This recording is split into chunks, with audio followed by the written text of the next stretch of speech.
Hmm.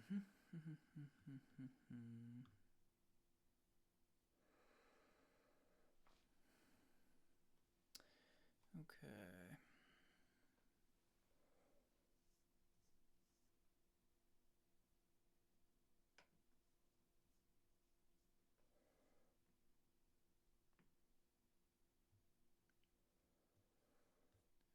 Okay.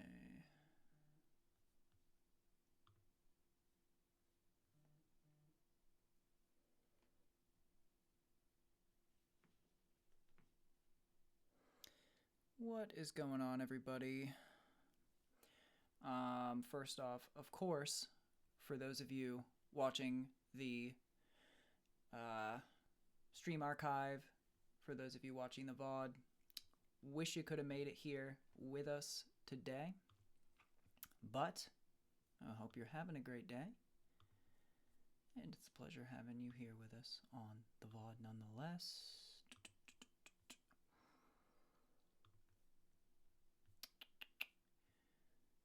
So here we go. Hope y'all are having a good day, good evening so far.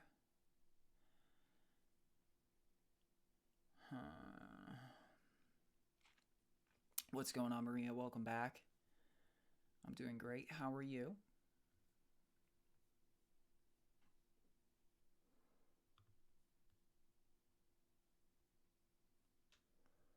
How are you? That's the real question. Okay.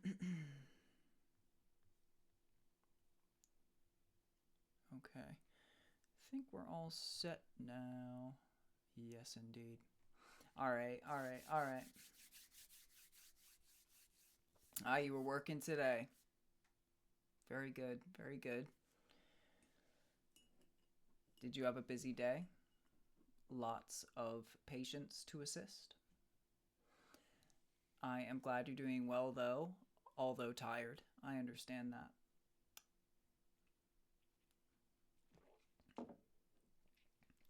I'm not super tired tonight, thankfully. I am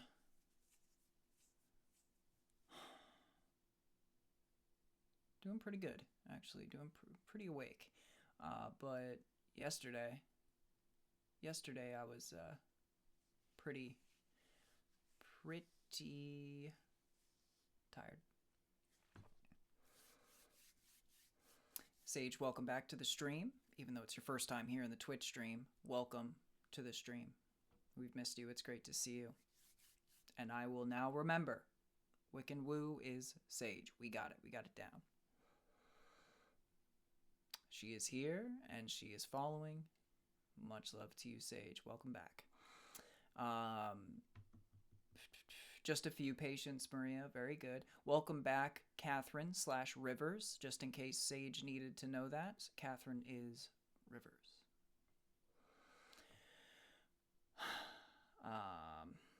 Yes, guys, we are here. Finally. Man, it's been such a busy week. It's been such a busy week for me. Just trying to get work done and things done for you guys, for the community. For those of you that are here in every single live, I guess it's kind of redundant, but for those of you that aren't able to make it to every single live, this is all content for you guys. Or just rewatchable content for those of you that are here every single day, I suppose. But yeah, it's so good to be back. I hate being away from the live, but sometimes it is necessary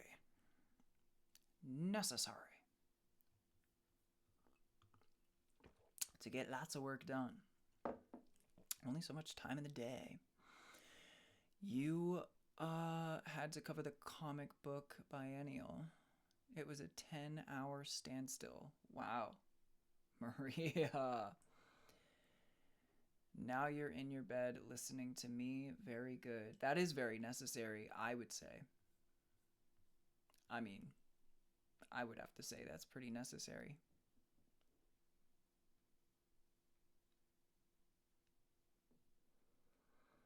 Sage has been on a deep mental health journey for a while and has been so distant and seeking self-care more often. That's extremely important. extremely important.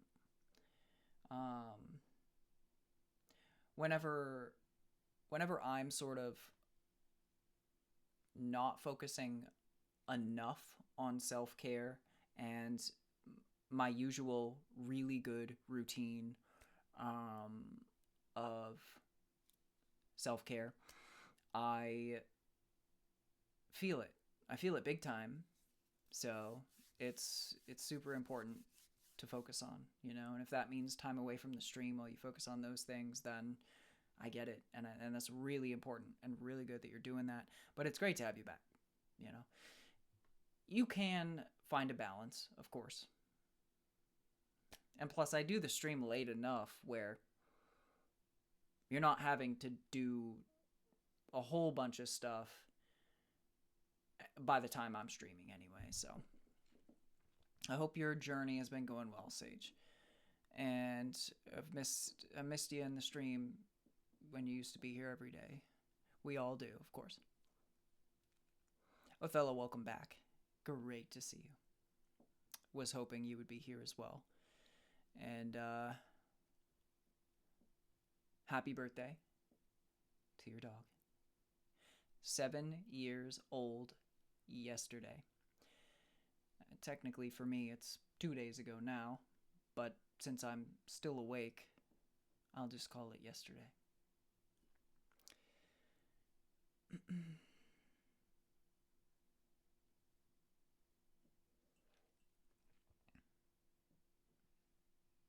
And yeah, it's very good to see you popping in.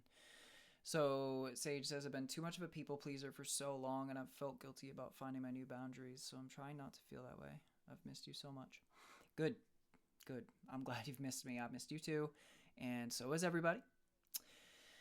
And yeah, it's a positive thing and a negative thing. You've got two aspects to this situation, right? Making people happy is a good thing, but when it becomes something that really affects you and is a huge deal, and starts to affect you negatively, then of course that's a problem. That's a problem. So it's good that you're working on that. And of course, Othella, I could not forget. He gets all my birthday love and wishes. Catherine says, we did something silly to our manager yesterday. We thought it would be a good idea to jokingly bug our manager, Darcy, with Starbucks, since 3 of us are baristas at the bookstore cafe. Oh, like when you sent us in the Discord that photo of the Starbucks when you were saying cheers from you and your friends. Did you send your manager that photo too or something? Is that what happened? Yes, you did. That is funny. Because, yeah, considering what you do for work, it's like going to the big competitor. That is funny. How did she react? That's the question. Sage says, yeah, I've been trying to seek better balance. Thank you for your wise words. As always, you brighten my mood. Hey. It's partially what I'm here for, right? I try my best. Yeah, and it brightens my mood to see you here and seeing you doing better. Traitors. Yes. You were being a little traitor, weren't you? But that's okay. It's okay to sample the fruits of other coffee companies, so to speak. Other purveyors of fine Java.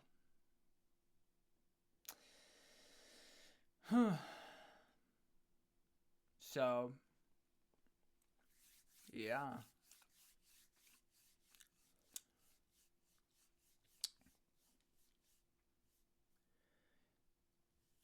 Othella, I know that bug I've heard of happening on Twitch to some individual people, where the chat in Twitch, everybody's message is like sent twice immediately. Like, so every message you send for you looks like it's being, and Rivers and Sage and Maria, all the chats look like they're doubled up. But it only happens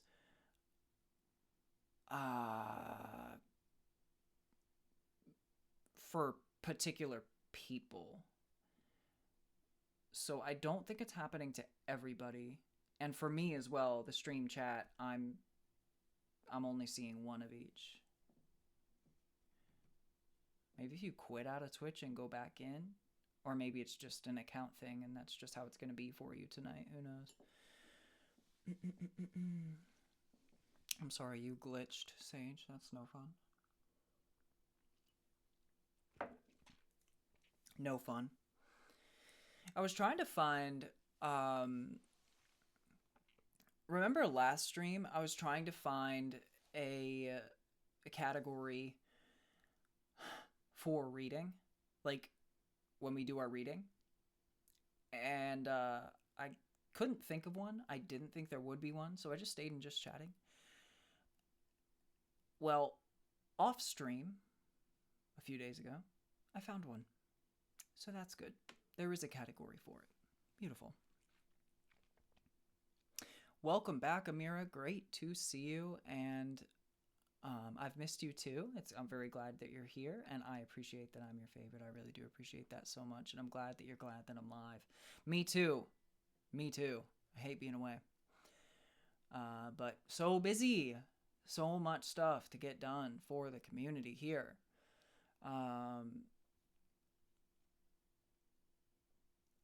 And I'm glad that it fixed for you, Othello. Very glad that it fixed for you.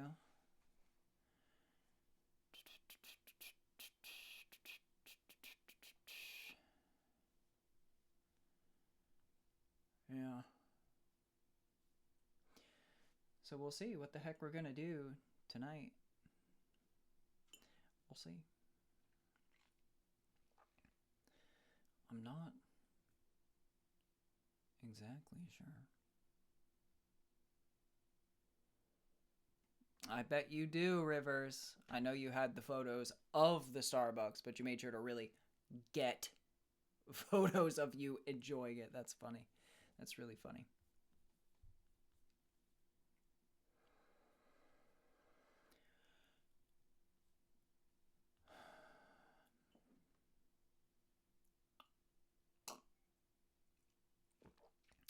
All right, Sage, good night to you. We'll see you in the next stream.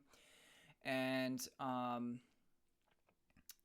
yeah, it's my fault for going live late, but I literally was working on videos since I woke up until about 9 o'clock, 10 o'clock, and then I had to get my nightly routine done, get showered, get ready for the stream, and now we're here. So caused me to start kind of late, unfortunately, but hopefully tomorrow I'll be live a little bit sooner for you, Sage. Of course, we always want to see Rivers. And thank you, Amira. Thank you very much. I'm glad that you think so. It sure beats being difficult to look at, you know. It would suck if I was, like, difficult for you to look at, you know what I mean? I would much rather be pleasant for you to lay your eyes upon.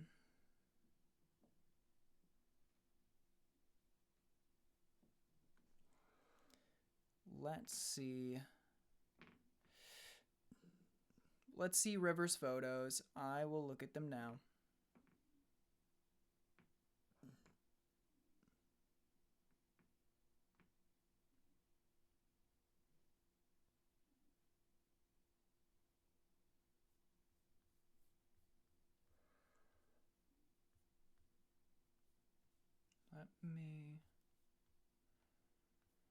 Let me do this here.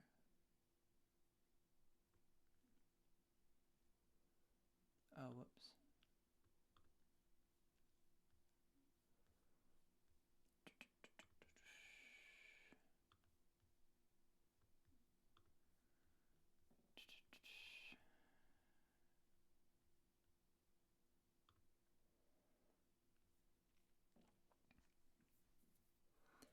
Well, it's not so much that I dislike spring, Maria. It's more that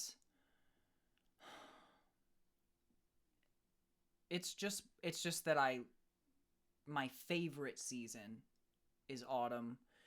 My second favorite season is winter. Um but I love all the seasons. You know, I appreciate them for what they are. I do. I'm a very positive, optimistic person. So it's not that I hate or dislike anything. But very good memory, by the way. Very good memory, Maria.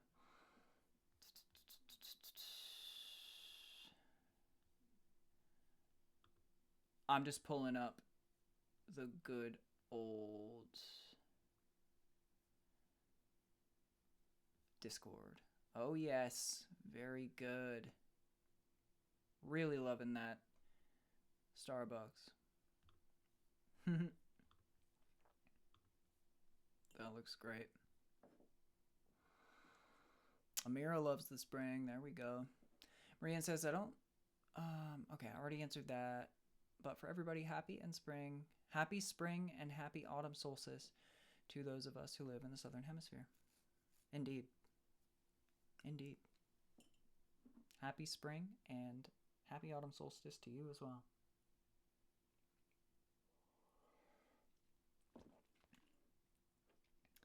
I don't know.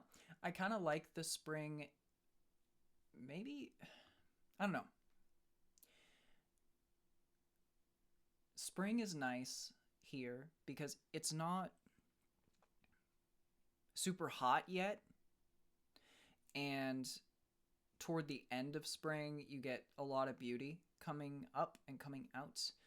Um, but here, because there's a lot of winter melt going on in the spring, like you just get a lot of mud and wet and rain and stuff. Like, and I like rain, but it has to be kind of.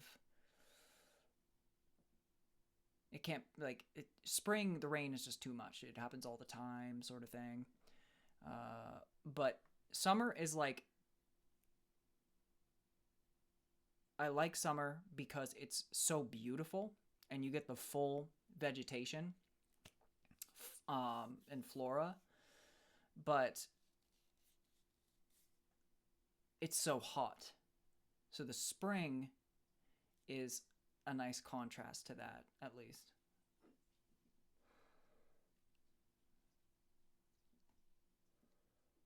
So I don't even know how to categorize if I like spring or summer better. Like, unequivocally, I love the fall. Number one. Unequivocally, I love the winter. Number two. But, yeah. Third place and fourth place, those lines are not very clear cut. She sure was, by the looks of it, Rivers. She sure was. She sure was.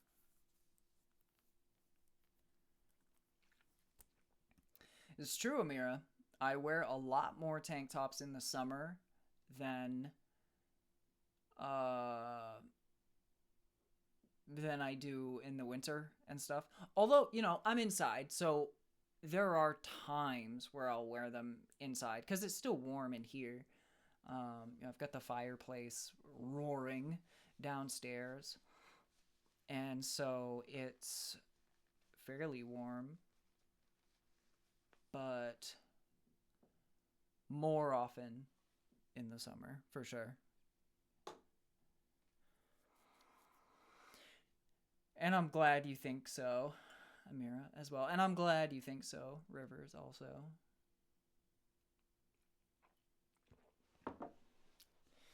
So much love to you both. I actually need to open a window, to be fair.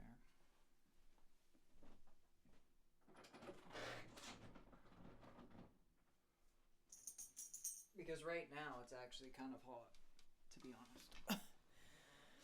Speaking of hot.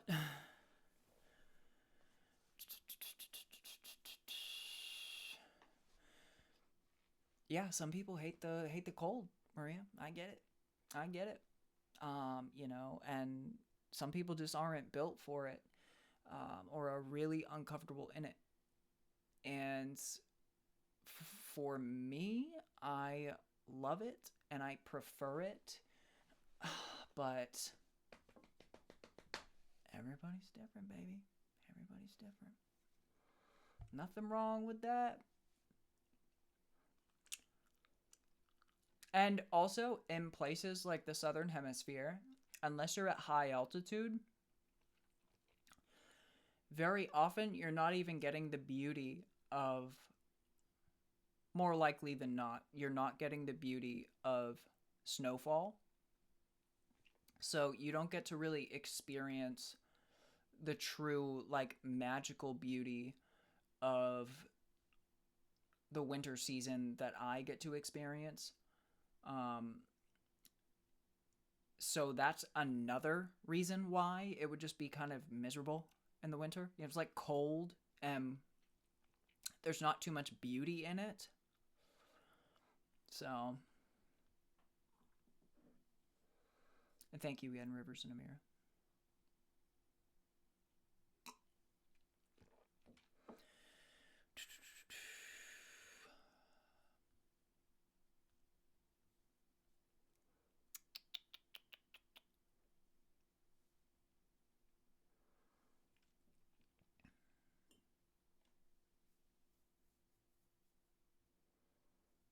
Yeah, well, some people do that.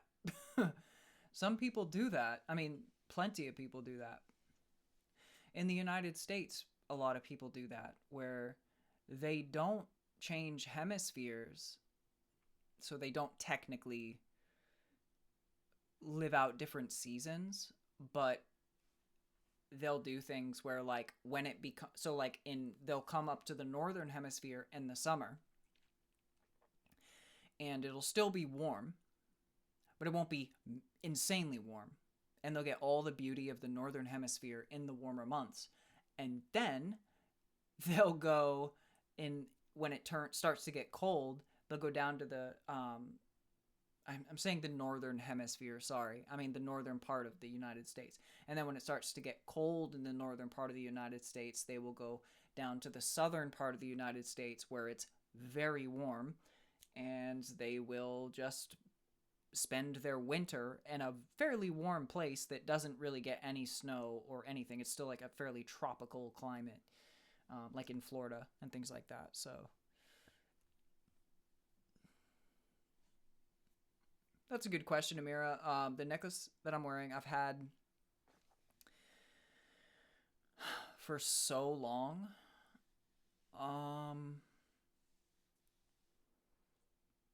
That I don't even remember. I don't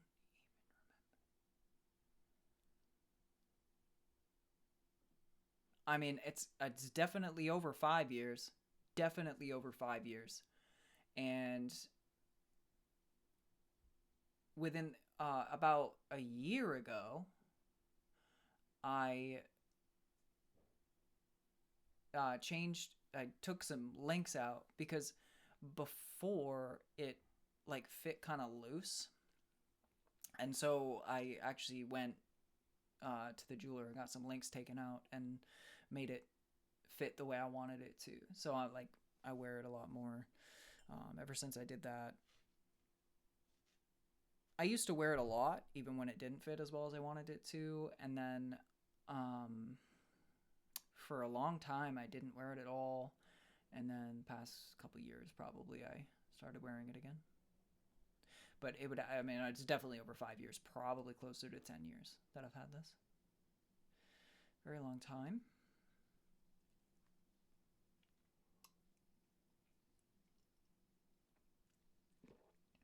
Exactly, Rivers. That's why it's important that I'm live, because you've got to do that. You've absolutely got to do that. And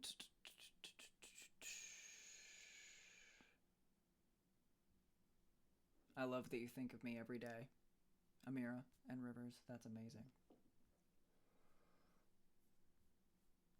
I'm honored, to be quite honest.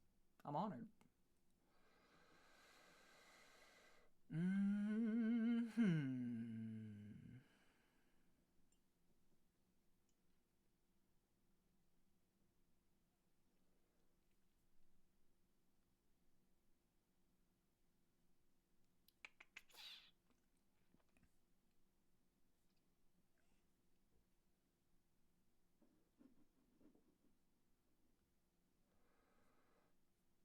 I try my best, Rivers, and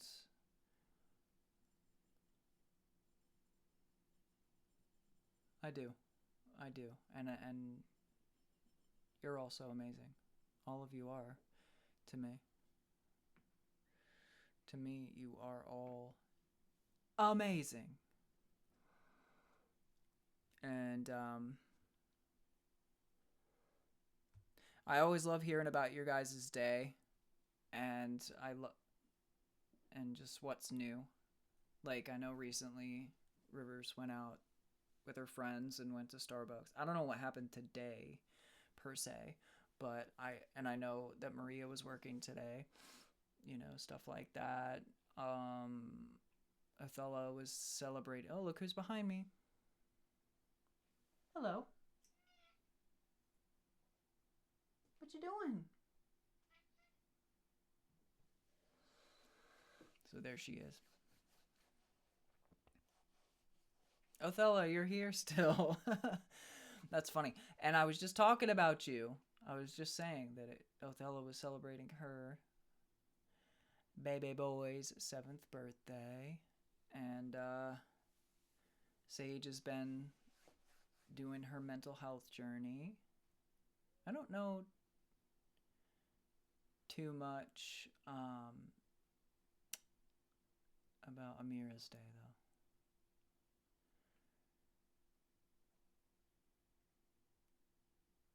Whoops. Maria, for some reason, the auto moderator gave you a timeout for 20 seconds because of too many emojis.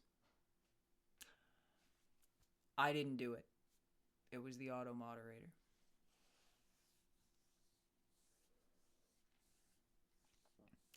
Um, and I'm glad that you like my jewelry, Amira, also. Ooh, Amira was the first one to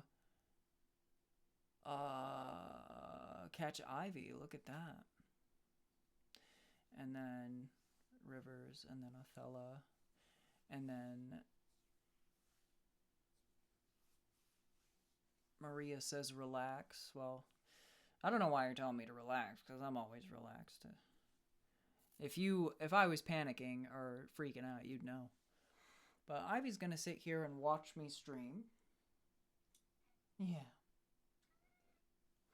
She's gonna watch me stream, and she's gonna watch you guys on the screen. She's gonna see your chats, and she'll know. She'll know what you say. Not only because I read it out, but also because she's reading it as well.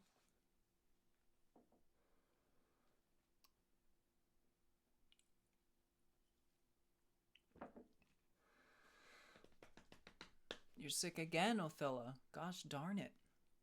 Again. Hopefully it's nothing too crazy. Nothing bad. I hope. Oh, she got down. Food poisoning. Oh. Oh. Well, on one hand, at least it's not a protracted sickness where you've got the flu and you're going to be sick for the next 5 days. It's more of an acute illness where you probably got maybe 1 day of just feeling like crap. That's on the positive side. But on the negative side, that's terrible. I'm so sorry. I hope that gets better like immediately.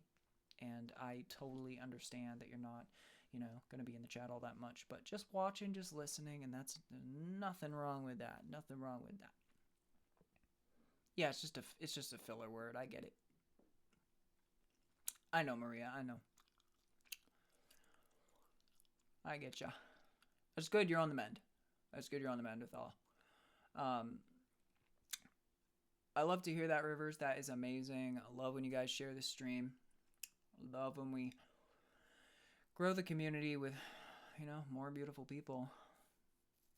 There is literally nothing wrong with that.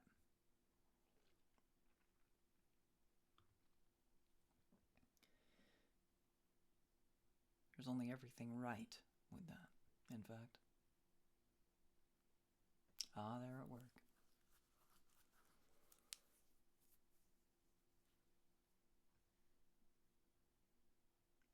Amir's day is always good, but it gets even better when I stream. And you get sad when I don't. Me too. I get sad when I don't. I really do. Hello to your friend, Rivers. Hello to your friend. Yeah, I get sad when I don't too. Someday, guys, the hope and the hope really truly is that we can get things to a point where I don't have to be away doing other work as much, because I'm able to just sustain myself purely on the stream and the other, all the other things that I do based around the stream. All of the other videos and things like that come from the stream, and someday that will be the case, and I'll be able to just be live every single day, and without fail, I will be able to kind of just have all of my work be centered around the stream. As it is right now, I've got to do a lot of work with my company during the day, and that's like 10 hours of my day, and then I've got maybe 4 to 5 hours once I get home that I then have to dedicate to video work for stuff based around the stream, video work, and things like that I just have to cram into that amount of time. I'm also doing some catch-up work as well. So with the work that I have to put in to catch up, that also creates more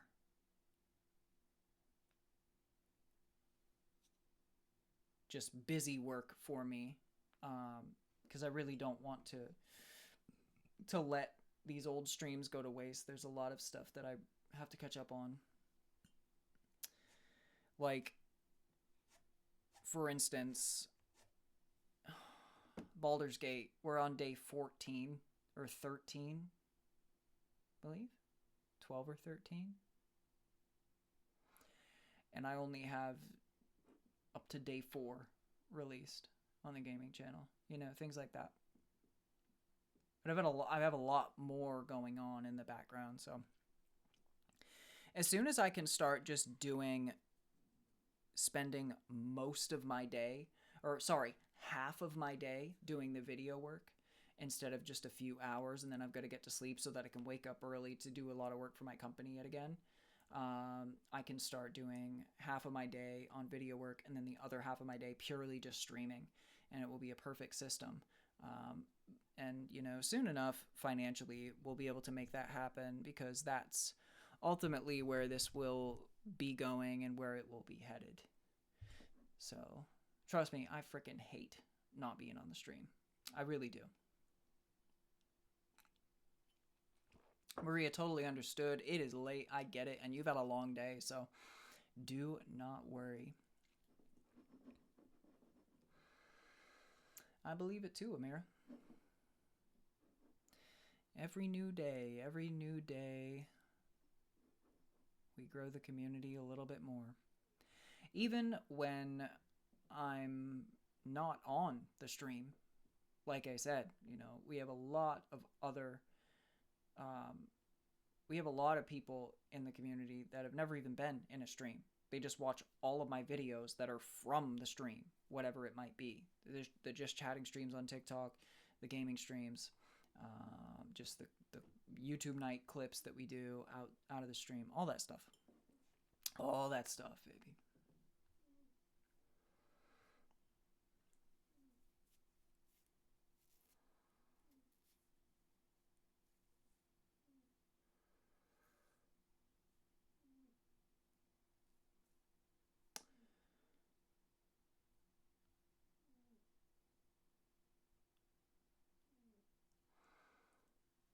Stage presence.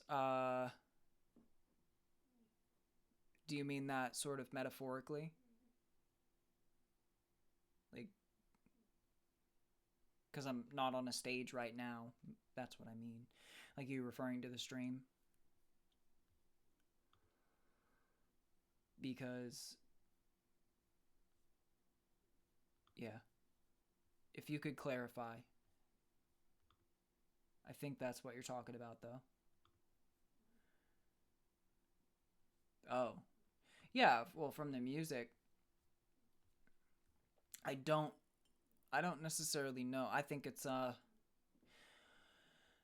think like with anything you get desensitized. Well, number 1, with music it goes like this. You do feel nervousness every single time. You really do. But once you hit the stage and you start making it happen, or hit record on the video and you start singing or whatever, you lose it. You lose it pretty quick. Part of it's natural. Part of it's confidence. But that's part of it. The other part of it is just reps, like anything. Like when you're working a muscle, you put enough reps in and you start to improve and get good at it. It's the same with what most people, you'll see most people talk about that in terms of public speaking as well. When it comes to public speaking, people can really, they can be terrible or extremely nervous with public speaking. And once they've done it enough over and over, even if they hate it, like they get good enough at it where they become adept and can pull it off.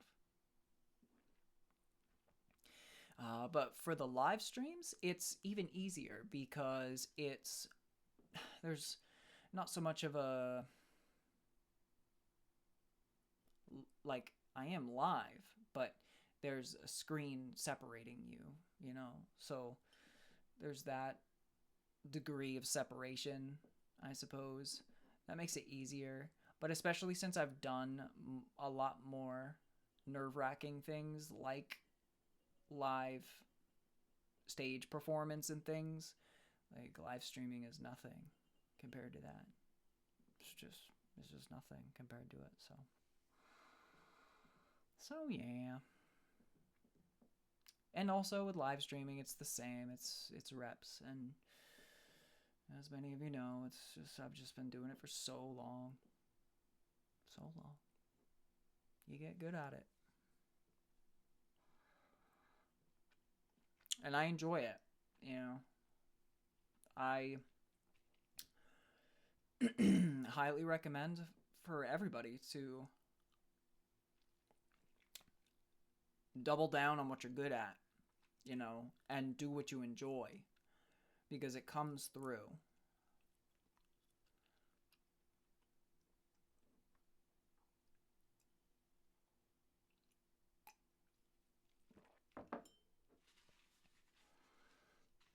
Absolutely, Amira. That was one of the recent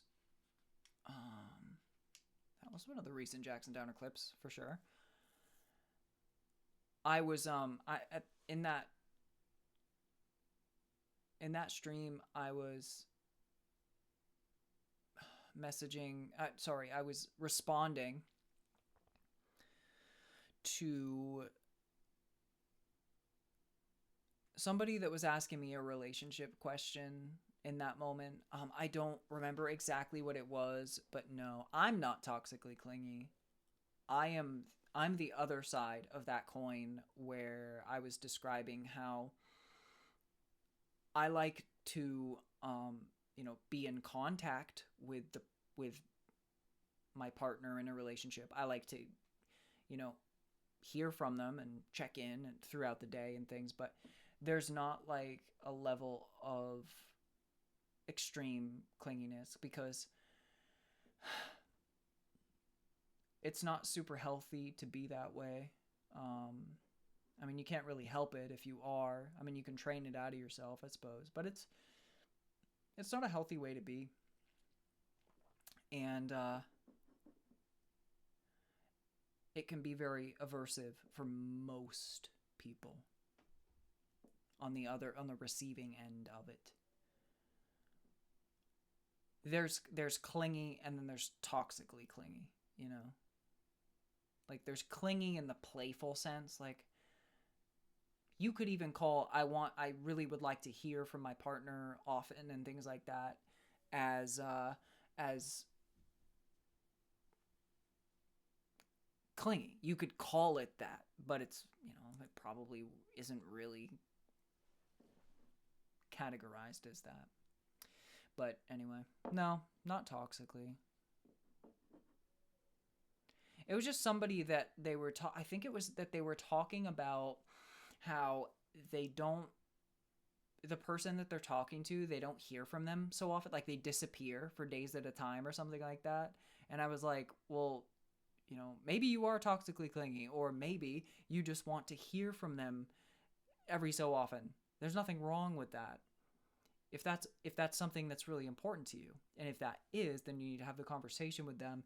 And if they can't, because that's a core value sort of thing for someone that has that need in a relationship, and if they aren't able to align with you on that, then that's a problem. You gotta have that conversation. You gotta figure that out, or go your separate ways. Because it's just so important, and I say it all the time, that life is just way too short to be with someone that you're not truly happy with. Everybody has their flaws, but you know what I mean. Like there's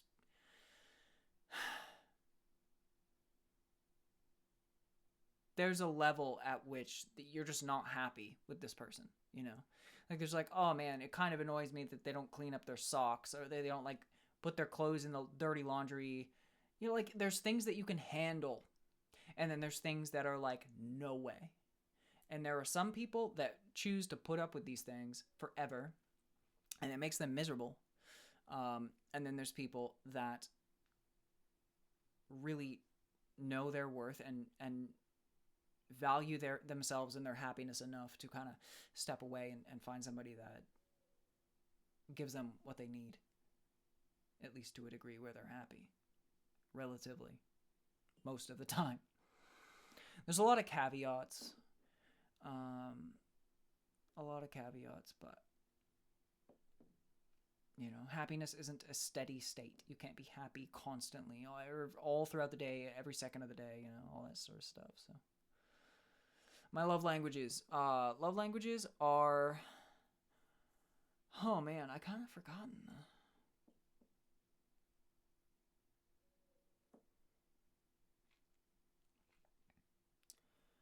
I kind of forgotten them. Let me see here. I'm gonna look them up.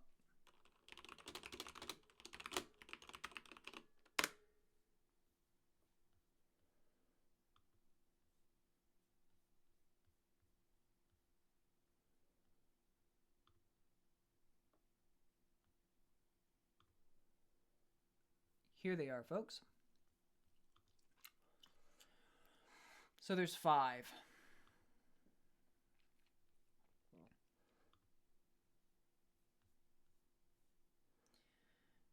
Acts of service, quality time, receiving gifts, words of affirmation, physical touch. Ah, yes, that's right.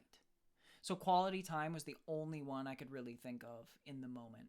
Um, my love languages would be. I have thought this through before. This isn't my first time like thinking this through. It's just I've forgotten them. I haven't spoken about them in so long. Um, it would be quality of time and physical. Quality time. I was reading words of affirmation at the same time. Quality time and physical touch are my two top love languages. Like I don't care about receiving gifts so much. I think acts of service are, sweet, but I think that's more important. I think that's more important for me to be doing those things for a woman in the relationship. Words of affirmation are great too. I think those are great too. But the two most important for me are quality time and physical touch. And then words of affirmations probably number 3, and acts of service might be tied for number 3 if it's me doing the acts of service for somebody else. I think that's really important to do. And then receiving gifts is last. I think it's a nice thing to receive gifts and give gifts and things, but like I don't and you don't like figuratively need to give me gifts or give me gifts in order for what are you doing, Evie? In order for me to feel loved or anything. And it would be great if the person that I was with also didn't feel like I didn't love them just because I didn't give them a fancy handbag or something like that. Like material objects are should not be so important. They have their place and they can be important and they are sometimes nice, but that's not what love is all I'm saying. Good question, Amira. Good question.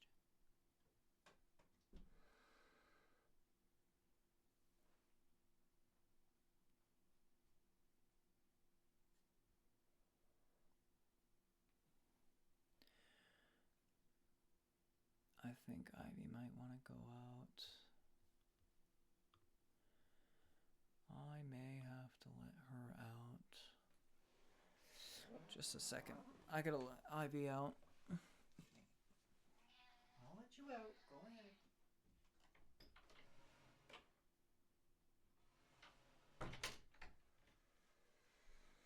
There she goes. What kind of girl do I like? Meaning what? What kind of girl?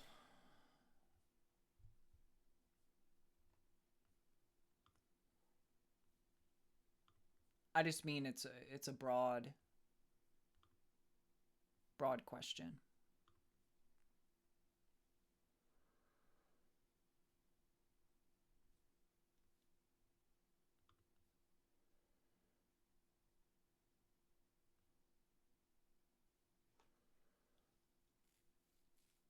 Yeah, I know what you mean dating, but are you referring to physically or I don't know. You might be referring to everything.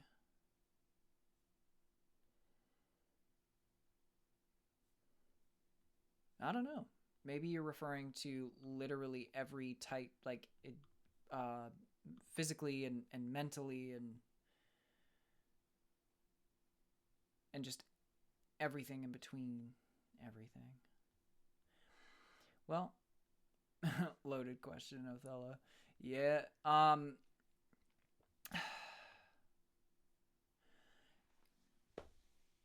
it's just such a hard question to answer because there's no one girl that I like or anything, or sorry, there's no one type of girl that I like. Like everybody's different, and that just is so true. Everybody has their own modes of being. Everybody looks different. I've talked before about physical physical preferences and in certain ways and stuff like that. Um, and but even those things, I had let you guys know, like even those things are not hard and fast rules. It's just what I find myself to be attracted to more often. Um, but I don't know, like there are certain personalities of girls that I really, really. I think one thing that I can say, that I can safely say when it comes to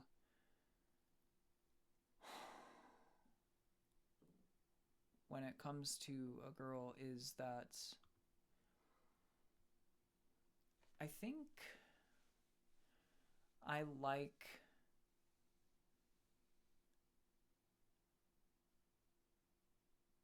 a girl that's not so much, and it's really weird to say this, but I don't love the the girls that are like chronically online, meaning uh meaning that they're like extremely, like always just posting like photos of themselves, like just trying to constantly uh garner external validation from other guys about like how attractive they are, and just like I don't feel like I exist if unless I'm like posting a photo of myself online, sort of stuff. um, and that's kind of like in a big way why I don't really even post photos of myself so much anymore, because it's kind of like, in a way, it's kind of cringe for me to even do that. Like I post a lot of myself in a way, but it's like content.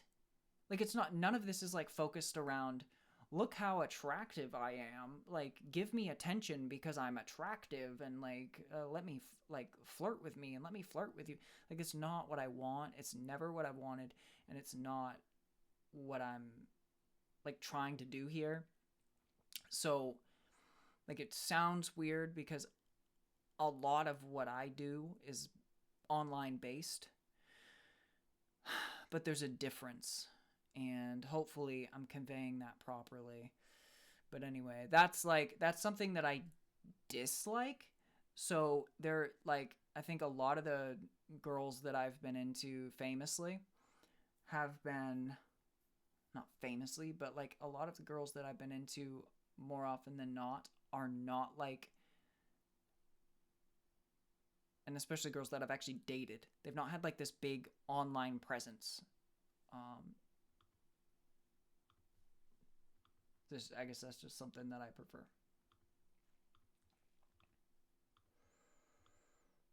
I just realized they have all these random tabs open. Okay. But again, like it depends. It depends. Maybe I maybe I would like somebody like that, but I just don't know. I don't think I've met that person yet that am like into them so much and like actually like that aspect about them. Like there's a difference between I can overlook this and it's not a big deal, and like I'll, like I can overlook that, it's fine. And then there's a difference between that and being like, this is literally I'm not into this. I'm not into this. So it goes without saying that like girls with like girls that do like OF and things like that. I'm not into it at all. Um, that one's a hard and fast no for me. So girls that uh, you could probably be the perfect girl for me in every single way, but if you're perfect for me in every single way and you're beautiful, I find you beautiful anyway, and you have a, like an online presence and you always want to post photos of yourself, blah blah blah blah blah, then I could probably overlook that. But if you are perfect for me in every way, beautiful, have an online presence, and you do like OF sort of stuff, then it's a no. Because just it's always going to be a no. That is the always no thing for me. So I can tell you like a couple of things that I don't like, I suppose, but what kind of girl do I like is such a broad question that it's nearly impossible for me to answer because it's such a case by case basis. Like it really, really is.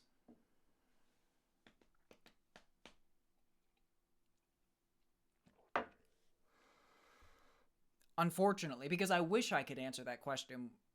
I always try to answer your guys' questions the best I can, but I just spent like 5 minutes answering that question, so I suppose I answered it pretty thoroughly enough.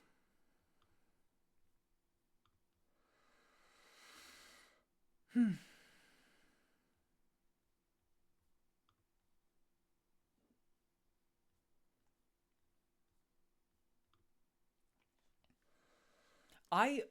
And I would hope that you couldn't answer that question, Othello, because it's like it's not a good, it's not the best thing if you're like a typecast sort of person.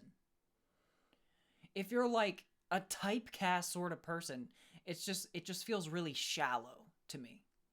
Like if you can't answer that question, it's probably a really good thing. I would just think that it's so shallow if I were to be like, what kind of girl do I like? Yeah. Well, if they are blonde and they have a blue car and they have a dog and, they didn't have a dad growing up, then that's the girl that I like. That's the kind of girl that I like, period. No way. Like, I'm just throwing out random examples, obviously. Just random, like, off the top of my head examples. So, you you should not be a typecast sort of person. You should take everybody on a case by case basis. You should absolutely, um, you know, even when it comes to attraction, like you don't have to be blonde or brunette. Like I find myself being more attractive to like not blonde, but I think that's just statistics. I don't really think that that's because I'm not into blonde girls or anything. you know it's a complex issue, but really there's no type for me, and there's no like girl that I like or not sort of thing. There's only like a couple of things that are sort of deal breaker ish. Good night to you, Maria. Thank you for being here. I'll see you next time. Much love to you too, and good night. Why don't I have a girlfriend? Well, I've had girlfriends, but I don't have a girlfriend now because I don't. Well, number one, because I haven't necessarily been like dating. Like I'm not going out trying to find people, and I also am just always willing to wait for the right person. That's basically it. I can I find it very easy to prioritize myself and my happiness until I find somebody that truly like really completes me. And you know I've I've found, of course, I've had girlfriends, so that meaning I found people that I felt that way about, at least at first. and then it devolved.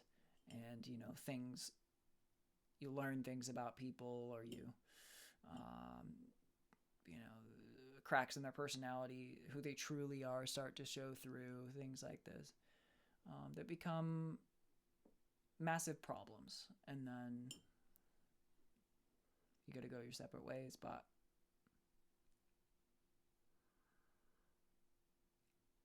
I'm not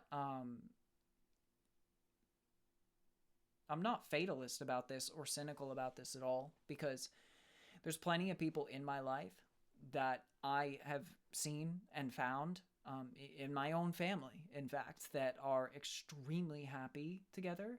They are like perfect for each other in my view.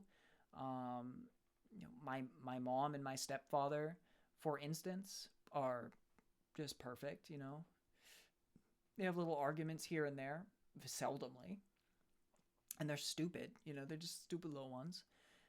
That's it. They do everything together. They, you know, really enjoy most of the same things. It's just like, I know that it's so possible for you to find the right person for you, that I'm not like rushing and trying to just run myself into the ground to try and be with somebody that doesn't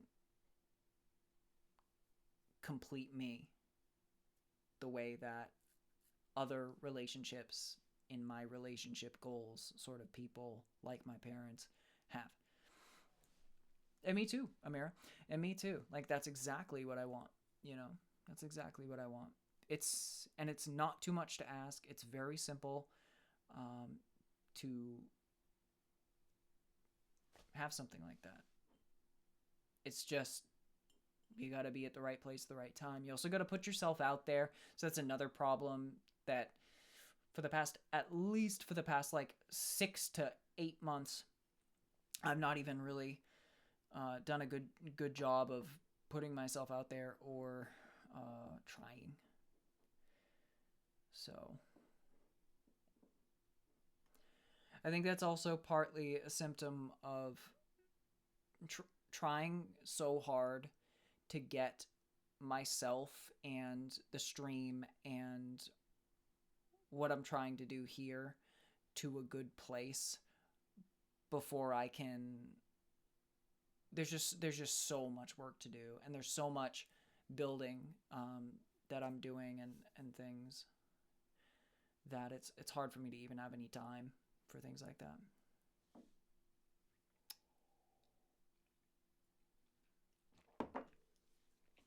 It's also, you know, it would also be hard to, it like hurts my chances even more, because many girls would not like me being on stream like this, and like all the things that I do. Now, granted, like I said, nothing that I do is like geared around anything bad at all. Like, in terms of like, my stream and being in a relationship with somebody is completely compatible, but there are definitely things that would make it difficult. Like, it's late right now. If I had a girlfriend, you know, she'd probably want me to be sleeping with her right now at 2 a.m, you know, but I'm not. I'm not sleeping. I'm wide awake and I'm doing this, you know.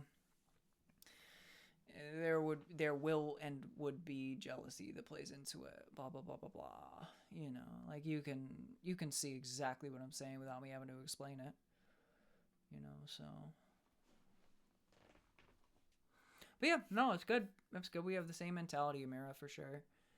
I think it's a good mentality to have. It's a healthy mentality to have, and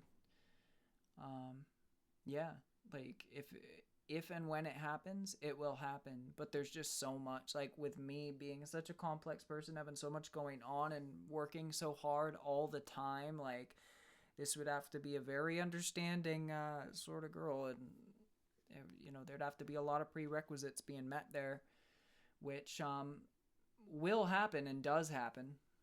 There's plenty of people like me that do the same things that I do, that are married or have girlfriends and stuff. It's not super common.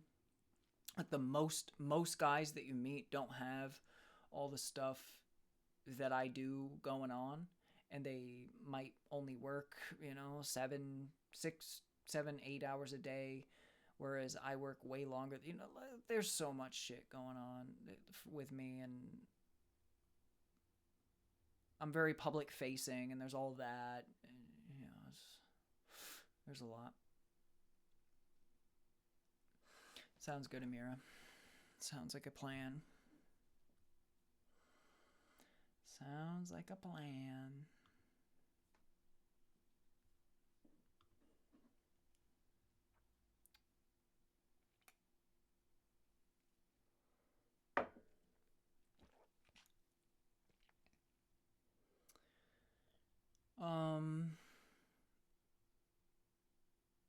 Okay. We're married in your head. Perfect. Perfect.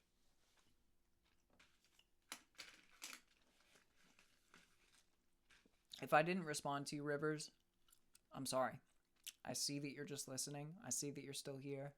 I'm very glad about it. I'm happy to see it.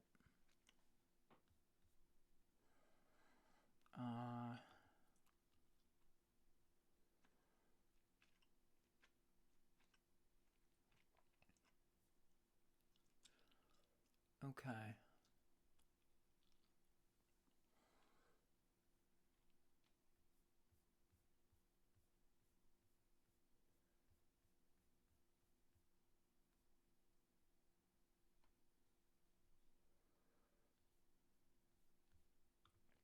Curious.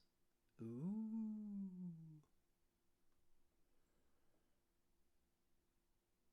Ooh.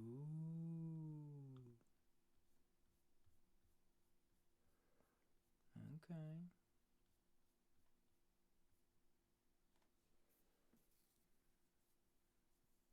I get it, Riv. It's late. It be late. It's 3 hours later for me. So I really get it. I think to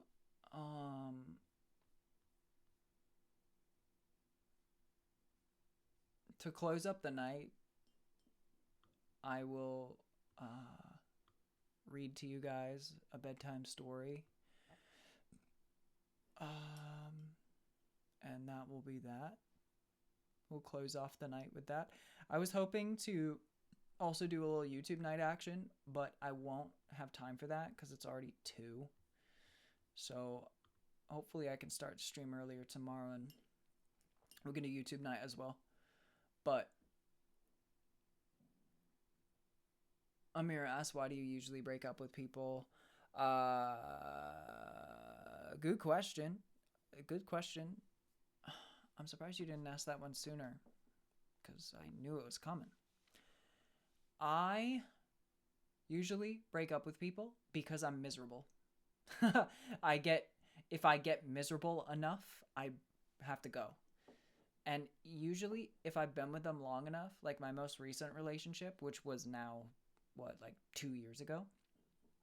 I think it was 2 years ago. No. It was over a year ago, though. Ended because I was so miserable to the point where I had to go. And this was not for lack of trying. I stayed with them probably longer than I should have, being miserable, for hoping that things could be fixed, not wanting to be alone again, sort of like all that stuff. Like you work for so long to build up a life and a relationship with someone, and it becomes really, really difficult to let that go. I understand that. So everything that I say is with the grain of salt, that I understand how hard it is to leave somebody even when they make you miserable. It's a really interesting phenomenon, like Stockholm syndrome or something. But that's kind of the situation. I just was miserable. And so I broke up with them, and that's always how it is. Like that's always what it is. I don't break up with somebody unless they cheat on me in some kind of way, or I'm miserable with them because they are just fundamentally so different from me that I'm always arguing with them or something like that. Like, you guys know how chill and relaxed I am and how easygoing that I am. So it's like it's kind of amazing for me to even imagine myself arguing with someone constantly. Not constantly, but often enough. And so, like, arguing with someone all the time, again, I'm being sarcastic or hyperbolic. I'm being hyperbolic when I say all the time. But arguing with someone all the time is so bad for your stress levels, your cortisol, that it is just no way to live, no way to exist at all. Don't do it.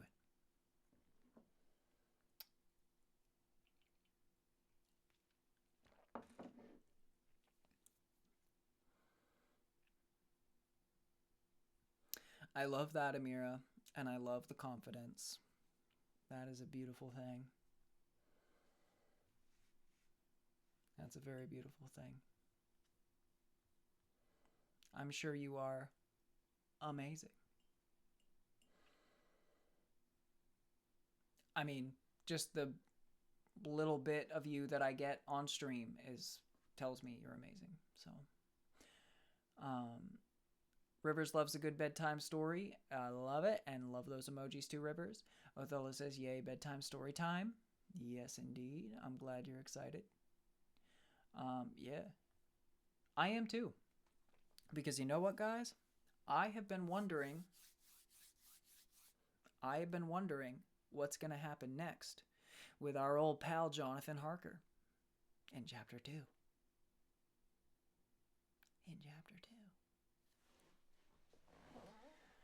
So let's switch up the lighting.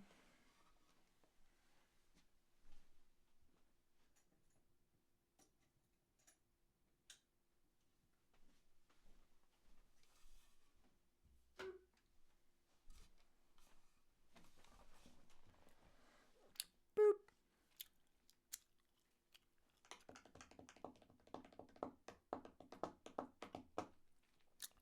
Well, damn, Amira, you should be charging me rent. You should be charging me rent if I've been living in your head rent-free for like 6 years. And thank you for letting me occupy such a large acreage in your consciousness for such a protracted amount of time.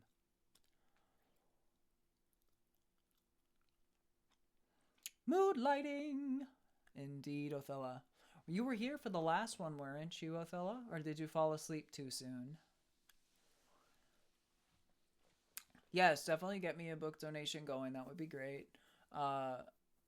If you're referring to actually donating books to me, then, well, we got to finish one book at a time anyway. So you don't have to inundate me with literature because we only have so much, that I can read at once, but I think that's what you're referring to, is like donating me a book or something like that, which would be really cool still, because you can at the very least, even if I can't read it right off, you can see it on the shelf behind me. I'll put that shit right on the shelf behind me if you donate me books or whatever. I always say this. Even if you just send me cool little gifts or whatever, like, they will go right behind me. You'll see them on stream. Let me just refill my water really quick. And okay, you were here last time. That's good, Othello. I guess I just meant for the whole time, because I know you were here during that stream. I just didn't know if you had fallen asleep, because I think you'd fallen asleep before I had ended or something like that. I think only Maria was awake by the time I ended, maybe. You fell asleep toward the end. There you go.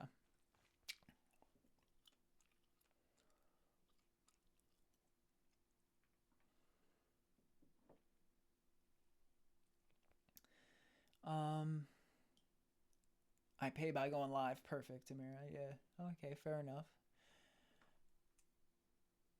A tab for it. Yep. There we go, Athela.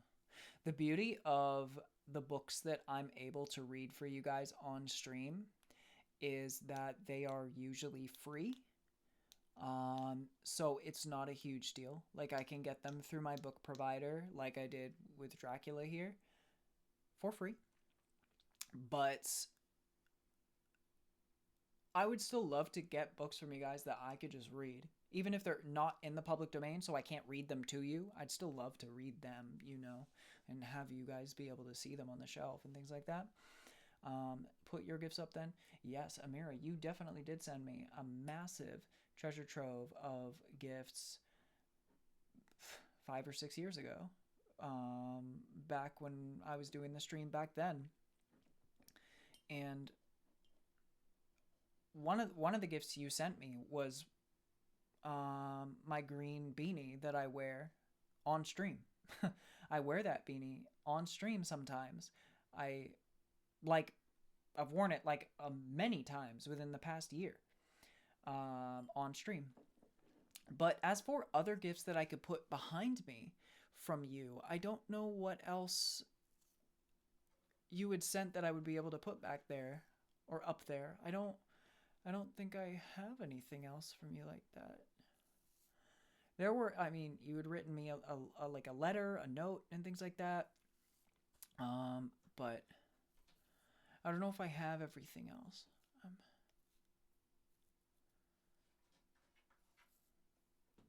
No, Amira, it's green, and it has a little tag on the brim of it and everything. Like I literally have it with all my other beanies, and it's one of the beanies I wear more often actually. Yeah, exactly, Othello. And I was telling you last stream that annotated books are no problem with me. I do not mind annotations in the books as long as I can still read the text. And I think it'd be really cool because annotations add personality. Um, they add personality to the book. So like I have like reading a book from like that's been sent from you, it like really tells me it's from you because I have your thoughts scrawled on the page as well. No, Amira, I promise it's not blue.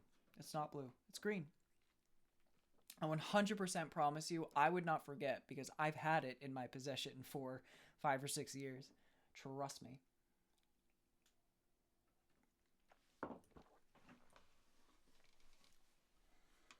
I don't think I have the candle anymore. I probably used it all. I'm sure your handwriting isn't as shitty as you make it out to be, Othello. And I love your thoughts.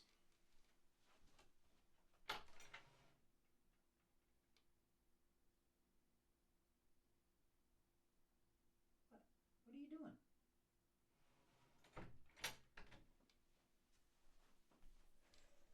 Ugh. Okay. Are we ready for Jonathan Harker's Journal Part 2? 'Cause I am.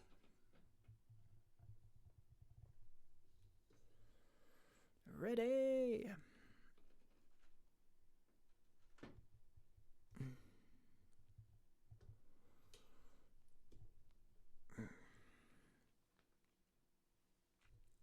It's not blue, Amira, I promise. I literally I've never been more sure of something in my entire life. Not blue. But you definitely did get it from H&M cuz the tag on the beanie is definitely like H&M-esque. And I have a lot of things from H&M, so I know. Oh, I know. Oh, also guys, I can show you this too. I can show you this too.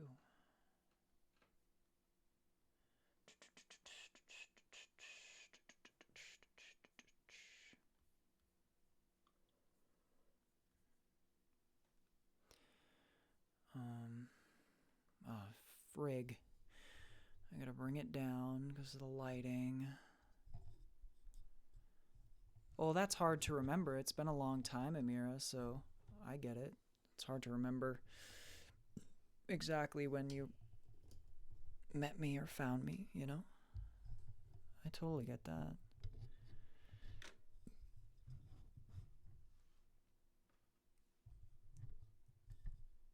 I'm gonna get this just right so it's not directly in front of my lighting here. I could probably just adjust the lighting too. Okay. I don't. Yeah, I don't age too much. I'm not a victim of too much accelerated aging, but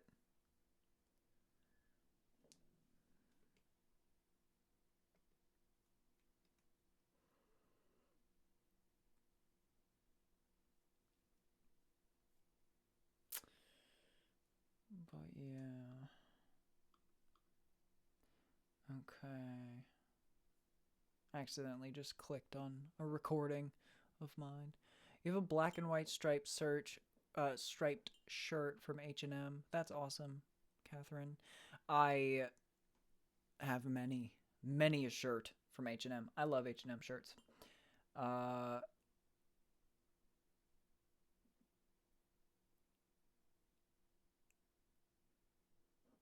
a belt. Maybe I have the belt. I can't remember what it is. And a snapback, really? Oh, yeah, I think you did. I have a whole hat collection, and I don't have all of my snapback collection out and like in my regular rotation. Okay, yeah, I kind of remember the checkered belt situation. I don't really use belts all that often, unfortunately. I don't know where that would be. It's not like I threw it away. It's probably just with my other belts that I don't use that often.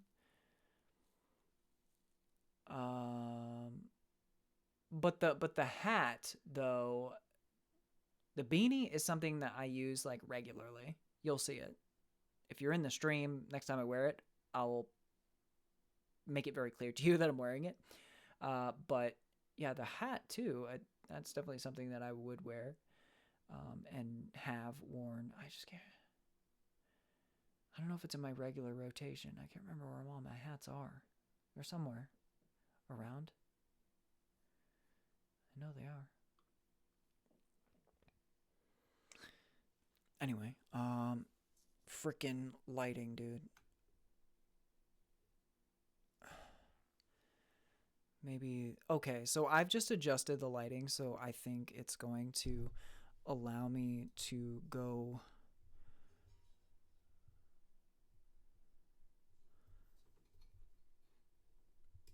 get the mic closer, because one thing that I was noticing from last stream was when I start to like, I don't like getting oblique on the mic, because if I go oblique to the mic, it's not catching my voice as much as full bodied, which is a problem.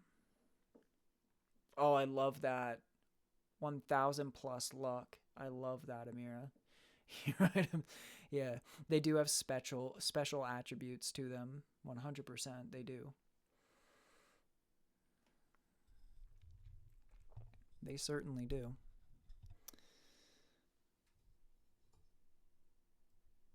Let's just go down a little bit. Yeah, I really do. I love when you guys send me stuff. I would love for you guys to send me more stuff all the time. I don't think so. Like to be fair though, I probably wouldn't like display like clothing items behind me on the shelf. I would like it needs to kind of be like items, like things. Like somebody had sent me uh Harry I think it was a Harry Potter like Funko and a Lord of the Rings one and things like that. Like those things like are easy to put on the shelf. They're like little items. I guess that's kind of what I'm talking about in terms of, or like I said, books, like Othello was saying. Okay. Anyway, Othello's ready. Rivers is ready. Absolutely. such a blessing, Amira, and I appreciate it very much. All right. Let me get some water real quick. Ugh.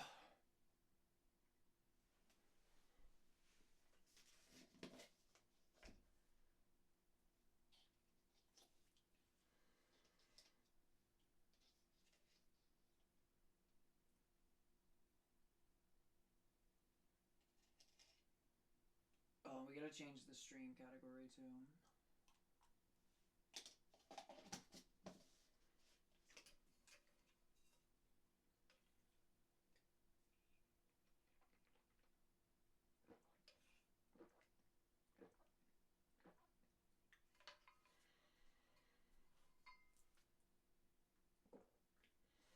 Yeah, hell yeah, fella. Stuff like that. That would be really cool. That would be really cool, fella.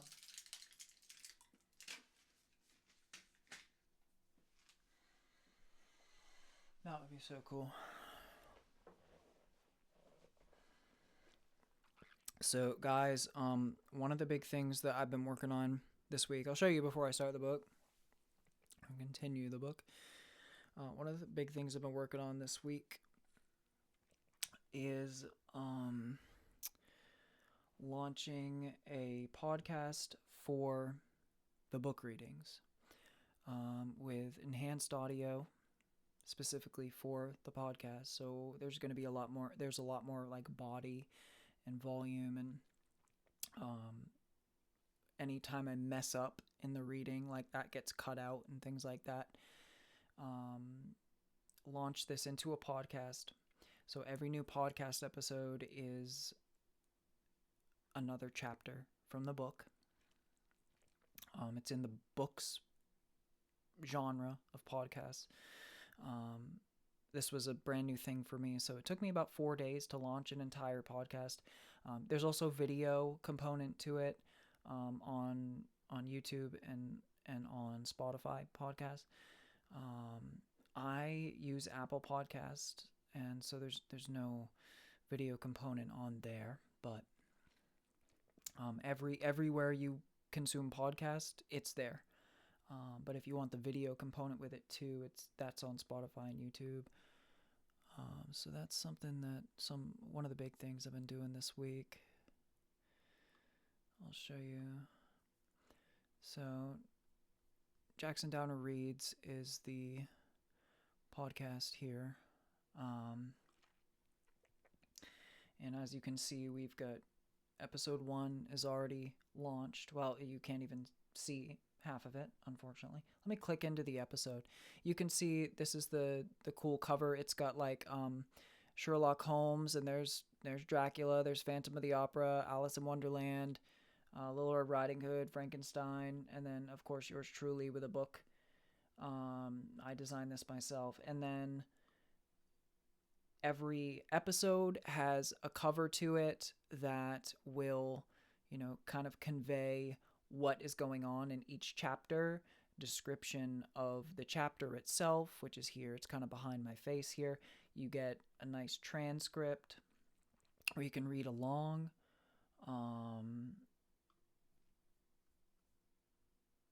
I've composed a nice little about section of the podcast. Jackson Downer Reads is a literary reading podcast where classic books and timeless stories are brought to life through immersive spoken word performance.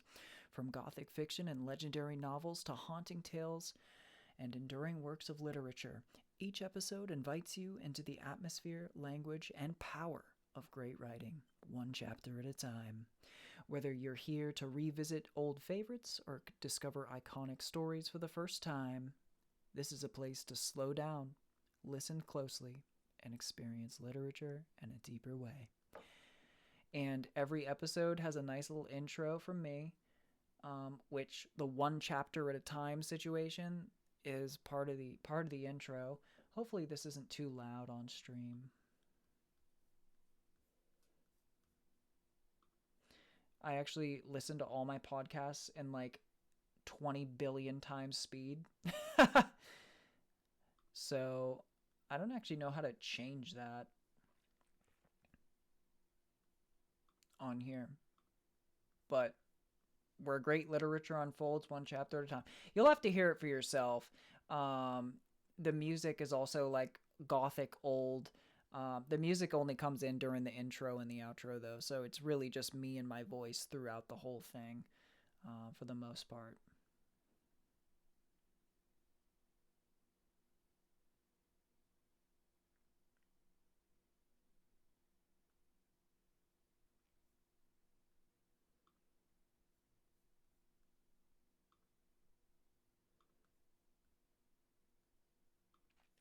So that's that. I can't figure out how to bring it back down to one time speed. I listen to my podcast in 1.8 speed, so that's just what you're hearing there. I'm not actually speaking that fast, obviously. But anyway,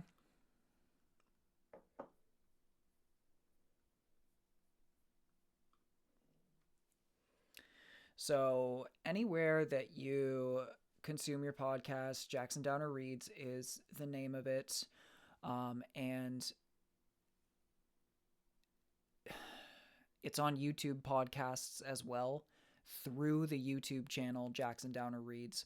And then, of course, you'll be able to watch/listen to the raw stream on Jackson Downer TV, which maybe was what you were doing, Amira, which is pretty cool and very good. I'm glad that you did. I love it. And I'm glad that you like that, Othello, and I'm glad that you like that, Amira. Yeah, so like that's a cool thing, and you know, like you guys um, get it from me directly, obviously, right on the stream. So understand, like that's why I always say, like for those of you who are here on the stream with me every day, I know it's not like necessarily catered to you because you already get it like this, which is fine. But if you ever miss a stream or you miss part of it or whatever, like it's on the podcast. And also, here's the plan, guys. And it's a cool plan. The plan is once we finish a book, what I'm actually going to do is um, I'm going to string all the chapters from the podcast together and release it as a full audiobook narrated by me, because you guys always say you wish that I would have, you wish that I would narrate an audiobook, right? Well, now, so as we read it, it will be in podcast format, and then once the whole season, because that's how it's going to be, is serialized into seasons. So Dracula is season 1, the next book will be season 2. Well, anyways, once we finish the season, I will stitch all of those podcast episodes together and release it as one whole audiobook.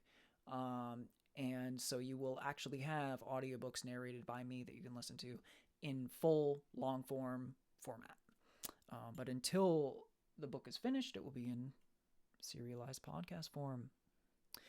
But if we fall asleep, it's still there later. Exactly, Othello. Exactly, indeed.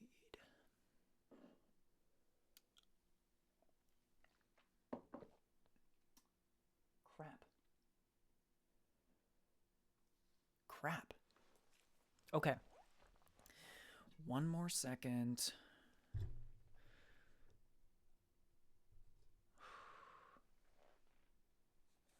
This microphone is dangerously on the edge right now. It's hanging on by a thread. Okay, so we have to change the streaming category because, like I said, I actually found a streaming category for reading, which is sick. I'm so glad to find that.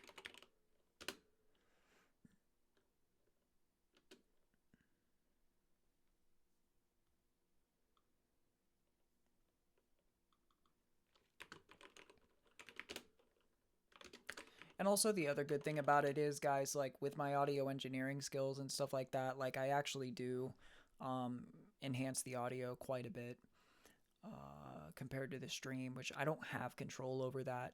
You just get raw mic audio during the stream. So in the podcast, you're getting like all the lows and mids from my voice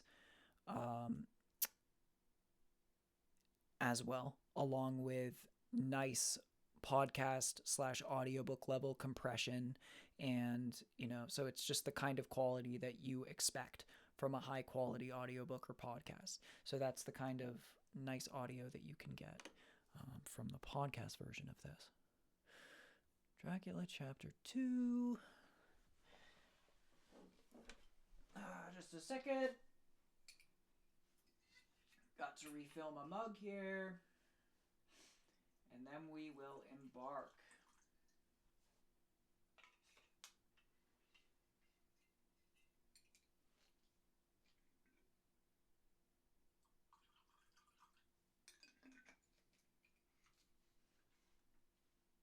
Seltzer water.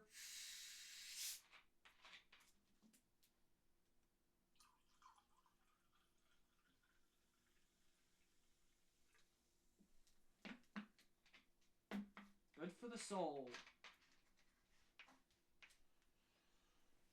Good for the soul. I'm going to try and go half up, half down on my hair. Right click.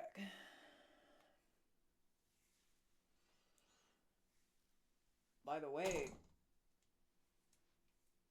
Othello, I'm very impressed that you're still awake with me right now.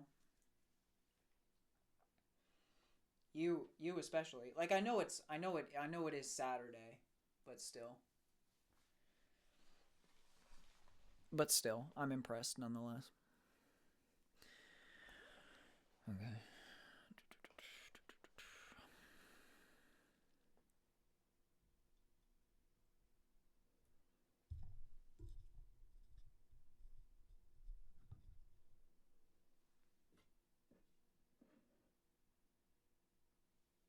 Wow, only one day off this week. That stinks. Good money, though. Hopefully you get overtime. Yeah, the food poisoning is up when you stay awake. Fair enough. Well, maybe I can read you to sleep. We'll see how my skills are tonight. As I read more chapters, I will get better at reading aloud. Because reading aloud is a skill in and of itself, you know? I know you know.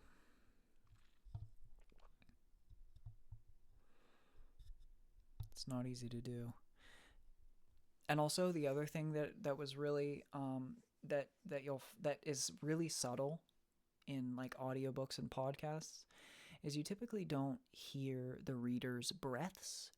And that's not because they're not breathing. It's because the audio engineer has added a noise gate and also has cut out breaths and like mouth clicks and things like that. So that's another thing that you'll find in the podcast format of this, where it just is truly exactly that. It's just podcast / audiobook quality. There's no like breaths and like random mess ups and things like that. So health insurance, or beginning of the year.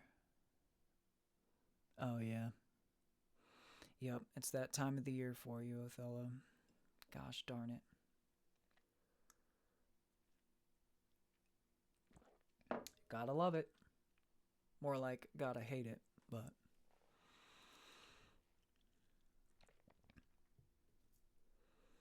more like gotta hate it. Okay, that's much better. Okay, I've actually got the light like so much better now. Because now it's not blacking out my chin from like here. So that's good. I prefer that. Okay. Let's get it.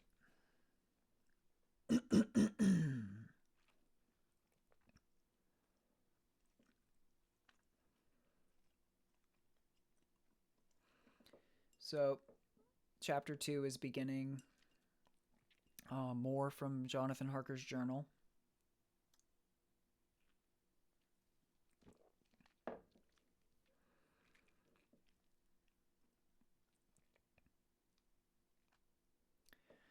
Let's go.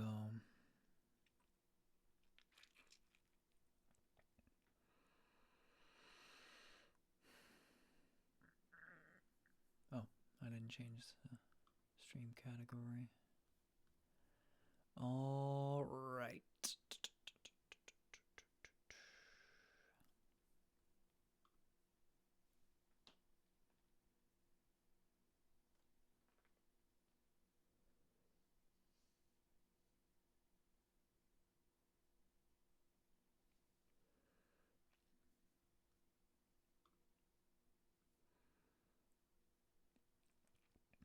Okay, stream categories changed.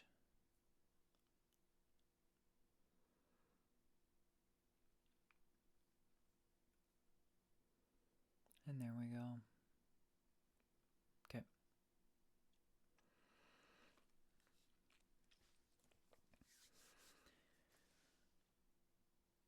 Chapter 2. Jonathan Harker's Journal. Continued.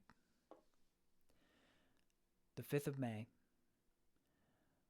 I must have been asleep, for certainly if I had been fully awake, I must have noticed the approach of such a remarkable place.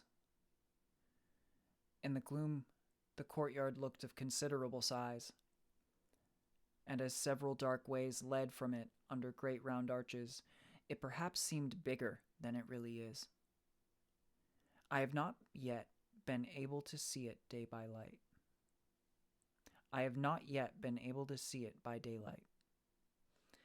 When the calèche stopped, the driver jumped down and held out his hands to assist me to alight. Again, I could not notice his prodigious strength. Again, I could not but notice his prodigious strength. His hands actually seemed like a steel vice that could have crushed mine if he had chosen. Then he took out my traps and placed them on the ground beside me as I stood close to a great door, old and studded with large iron nails, and set in a projecting doorway of massive stone.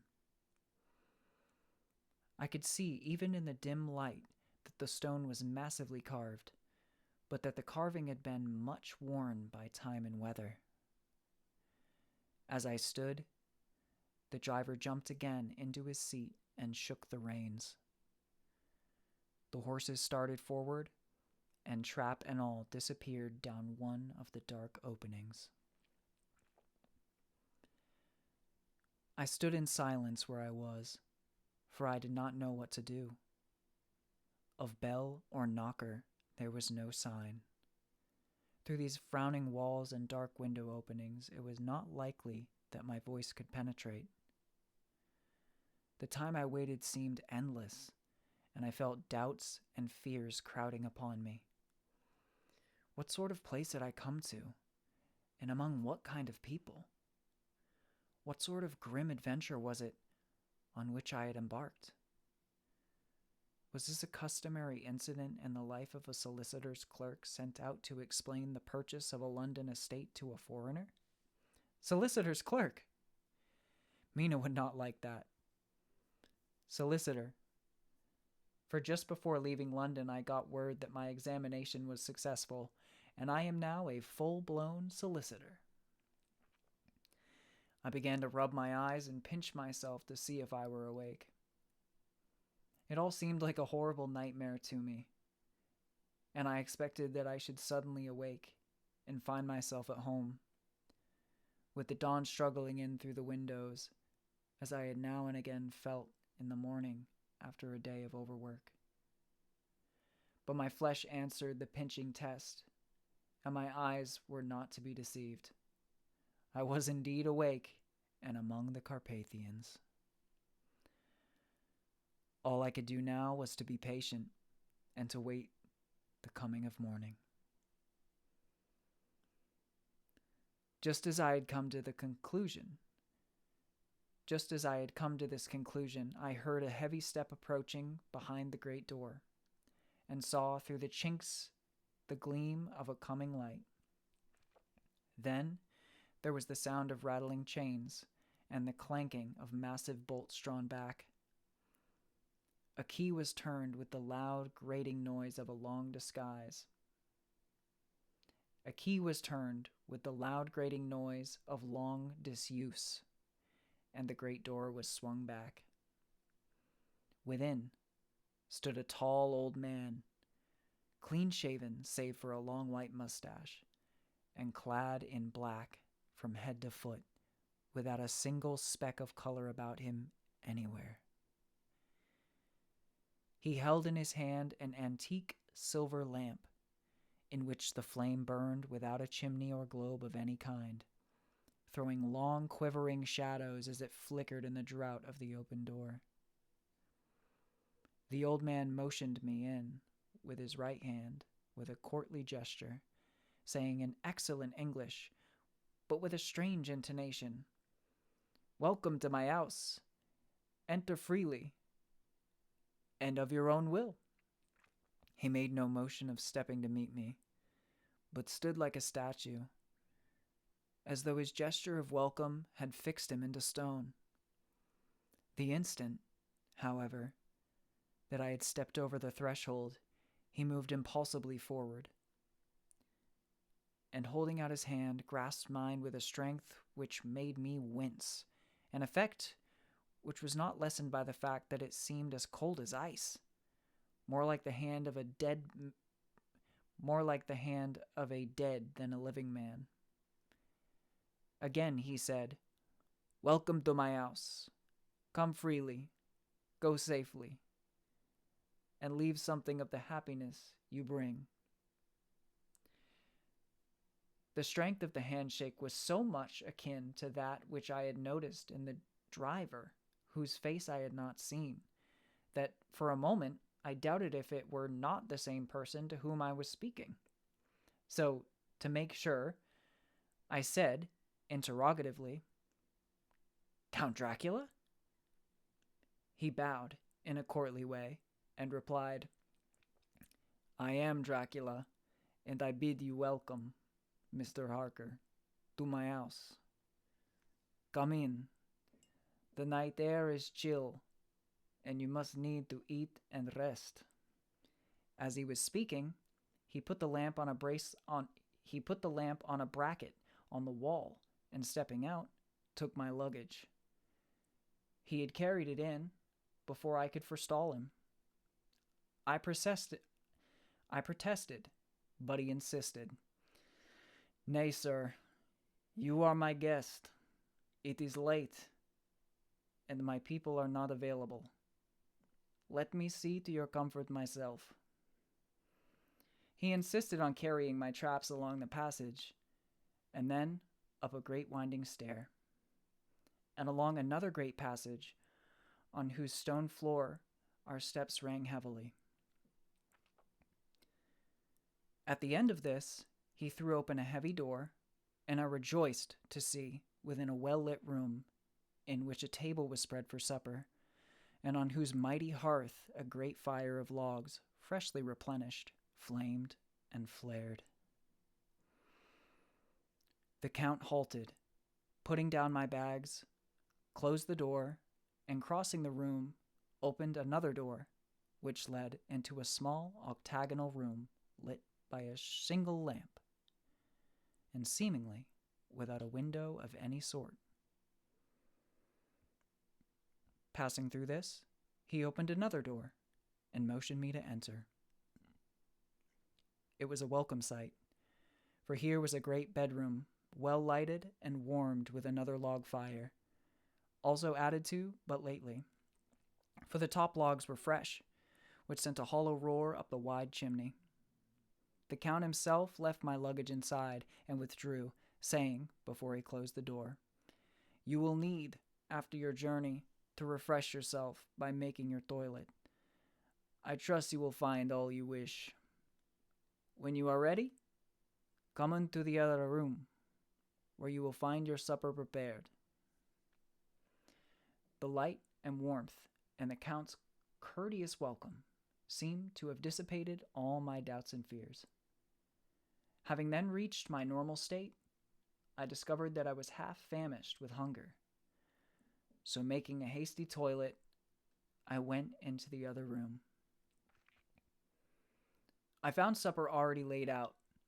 My host, who was stood on one side of the great fireplace, leaning against the stonework, made a graceful wave of his hand to the table and said, "I pray you, be seated and sup how you please.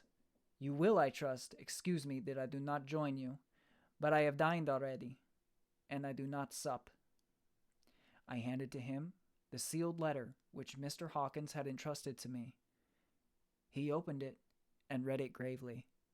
Then, with a charming smile, he handed it to me and read. He handed it to me to read. One passage of it, at least, gave me a thrill of pleasure. "I must regret that an attack of gout, from which malady I am a constant sufferer, forbids absolutely any traveling on my part for some time to come.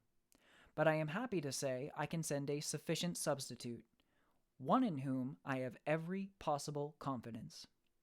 He is a young man, full of energy and talent in his own way, and of a very faithful disposition. He is discreet and silent, and has grown into manhood in my service. He shall be ready to attend on you when you will during his stay, and shall take your instructions in all matters." The Count himself came forward and took off the cover of a dish, and I fell to at once on an excellent roast chicken. This, with some cheese and a salad and a bottle of old Tokay, of which I had 2 glasses, was my supper. During the time I was eating it, the Count asked me many questions as to my journey, and I told him by degrees all I had experienced. By this time, I had finished my supper, and by my host's desire had drawn up a chair by the fire and begun to smoke a cigar which he offered me, at the same time excusing himself that he did not smoke. I now had an opportunity of observing him, and found him of a very marked physiognomy. His face was a very strong, aquiline, with a high bridge of the thin nose and peculiarly arched nostrils, with lofty domed forehead, and hair growing scantily round the temples, but profusely elsewhere. His eyebrows were very massive, almost meeting over the nose, and with bushy hair that seemed to curl in its own profusion. The mouth, so far as I could see it under the heavy mustache, was fixed and rather cruel-looking, with peculiarly sharp white teeth. These protruded over the lips, whose remarkable ruddiness showed astonishing vitality in a man of his years. For the rest, his ears were pale, and at the tops extremely pointed. The chin was broad and strong, and the cheeks firm, though thin. The general effect was one of extraordinary pallor. Hitherto I had noticed the backs of his hands as they lay on his knees in the firelight, and they had seemed rather white and fine. But seeing them now close to me, I could not but notice that they were rather coarse, broad, with squat fingers. Strange to say, there were hairs in the center of the palm. The nails were long and fine, and cut to a sharp point. As the Count leaned over me, and his hands touched me, I could not repress a shudder. It may have been that his breath was rank, but a horrible feeling of nausea came over me, which, do what I would, I could not conceal. The Count, evidently noticing it, drew back, and with a grim sort of smile, which showed more than he had yet done with his protuberant teeth, sat himself down again on his own side of the fireplace. We were both silent for a while, and as I looked toward the window, I saw the first dim streak of the coming dawn. There seemed a strange stillness over everything. But as I listened, I heard as if from down below in the valley the howling of many wolves. The Count's eyes gleamed, and he said, "Listen to them, the children of the night. What music they make!" Seeing, I suppose, some expression in my face strange to him, he added, "Ah, sir, you dwellers in the city cannot enter into the feelings of the hunter." Then he rose and said, "But you must be tired. Your bedroom is all ready, and tomorrow you shall sleep as late as you will. I have to be away till the afternoon, so sleep well and dream well." With a courteous bow, he opened for me himself the door to the octagonal room, and I entered my bedroom. I am all in a sea of wonders. I doubt, I fear, I think strange things, which I dare not confess to my own soul. God keep me, if only for the sake of those dear to me. The 7th of May. It is again early morning, but I have rested and enjoyed the last 24 hours. I slept till late in the day and awoke of my own accord. When I addressed myself, I went into the room where we all had supped. When I dressed myself, I went into the room where we had supped and found a cold breakfast laid out, with coffee kept hot by the pot being placed on the hearth. There was a card on the table on which was written, "I have to be absent for a while. Do not wait for me. D." I set to and enjoyed a hearty meal. When I had done, I looked for a bell so that I might let the servants know I had finished, but I could not find one. There were certainly odd deficiencies in the house, considering the extraordinary evidences of wealth which are round me. The table service is of gold, and so beautifully wrought that it must be of immense value. The curtains and upholstery of the chairs and sofas and the hangings of my bed are of the costliest and most beautiful fabrics, and must have been of fabulous value when they were made, for they are centuries old, though in excellent order. I saw something like them in Hampton Court, but they were worn and frayed and moth-eaten. But still, in none of the rooms is there a mirror. There is not even a toilet glass on my table, and I had to get the little shaving glass from my bag before I could either shave or brush my hair. I have not even yet seen a servant anywhere, or heard a sound near the castle except the howling of the wolves.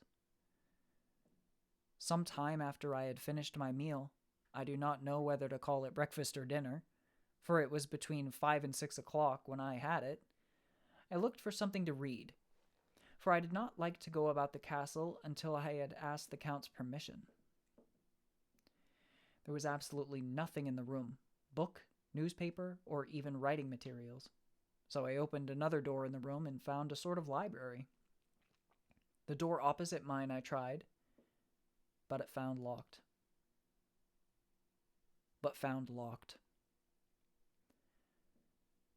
In the library I found, to my great delight, a vast number of English books, whose shelves full of them, and bound volumes of magazines and newspapers. A table in the center was littered with English magazines and newspapers, though none of them were of very recent date. The books were of the most varied kind: history, geography, politics, political economy, botany, geology, law, all relating to England and English life and customs and manners. There were even such books of reference as the London Directory, the Red, and the Blue books, Whitaker's Almanac, the Army and Navy lists, and it somehow gladdened my heart to see it, the Law List. Whilst I was looking at the books, the door opened, and the Count entered. He saluted me in a hearty way, and I hoped that I had had a good rest, and I hoped that I had had a good night's rest. Then he went on.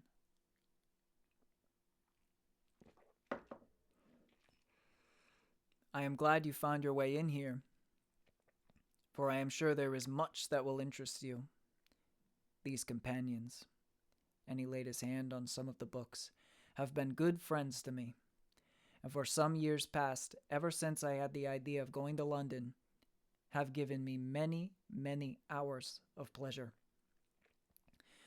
Through them I have come to know your great England, and to know her is to love her.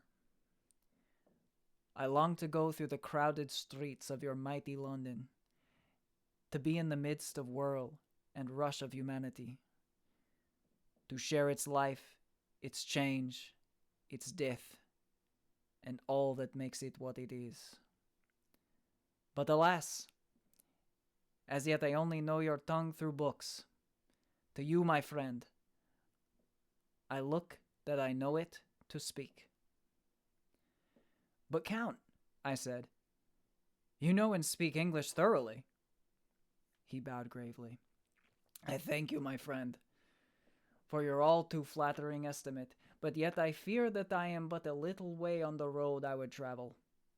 True, I know the grammar and the words, but yet I know not how to speak them. Indeed, I said, you speak excellently. Not so, he answered. I know that did I move and speak in your London, none there are who would not know me for a stranger. That is not enough for me. That is not enough for me. Here I am noble. I am a boyar. The common people know me, and I am master. But a stranger in a strange land, he is no one. Men know him not, and to know not is to care not for. I am content if I am like the rest, so that no man stops if he sees me, or pauses in his speaking if he hears my words. Ha ha, a stranger! I have been so long master that I would be master still, or at least that none other should be master of me. You come to me not alone as agent of my friend Peter Hawkins of Exeter, to tell me all about my new estate in London. You shall, I trust, rest here with me a while, so that by our talking I may learn the English intonation. And I would that you tell me when I make error, even of the smallest, in my speaking.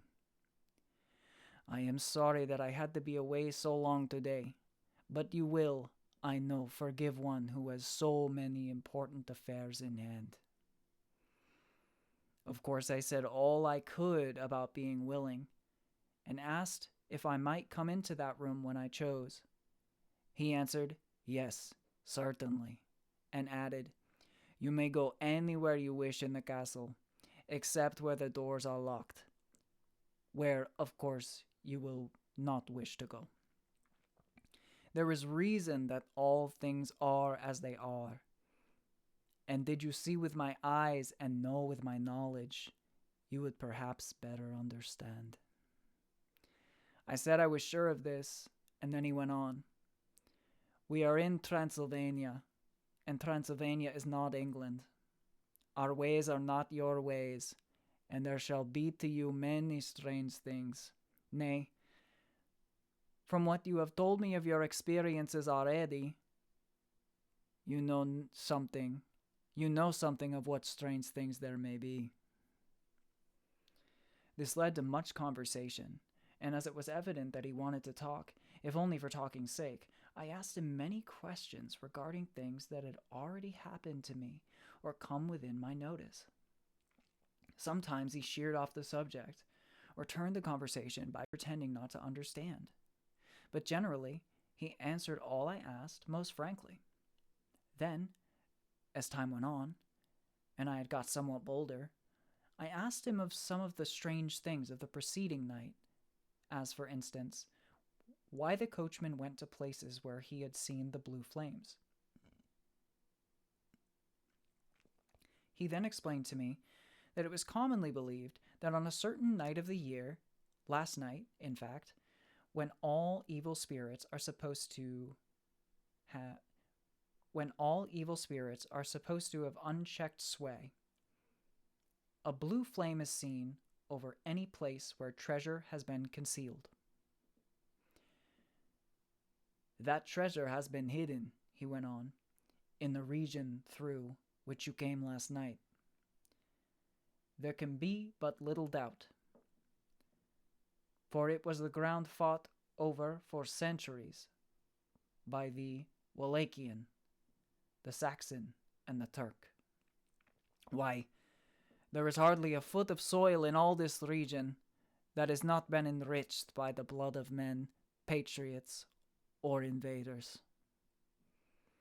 In the old days there were stirring times, when the Austrian and Hungarian came up in hordes, and the patriots went out to meet them, men and women, the aged and the children too, and waited their coming on the rocks above the passes, that they might sweep destruction on them with their artificial avalanches. When the invader was triumphant, he found but little, for whatever there was had been sheltered in the friendly soil. But how, said I, can it have remained so long undiscovered, when there is a sure index to it if men will but take the trouble to look? The Count smiled, and as his lips ran back over his gums, the long, sharp canine teeth showed out strangely. He answered, because your peasant is at heart a coward and a fool. Those flames only appear on one night, and on that night no man of this land will, if he can help it, stir without his doors. And, dear sir, even if he did, he would not know what to do. Why, even the peasant that you tell me of, who marked the place of the flame, would not know where to look in the daylight, even for his own work.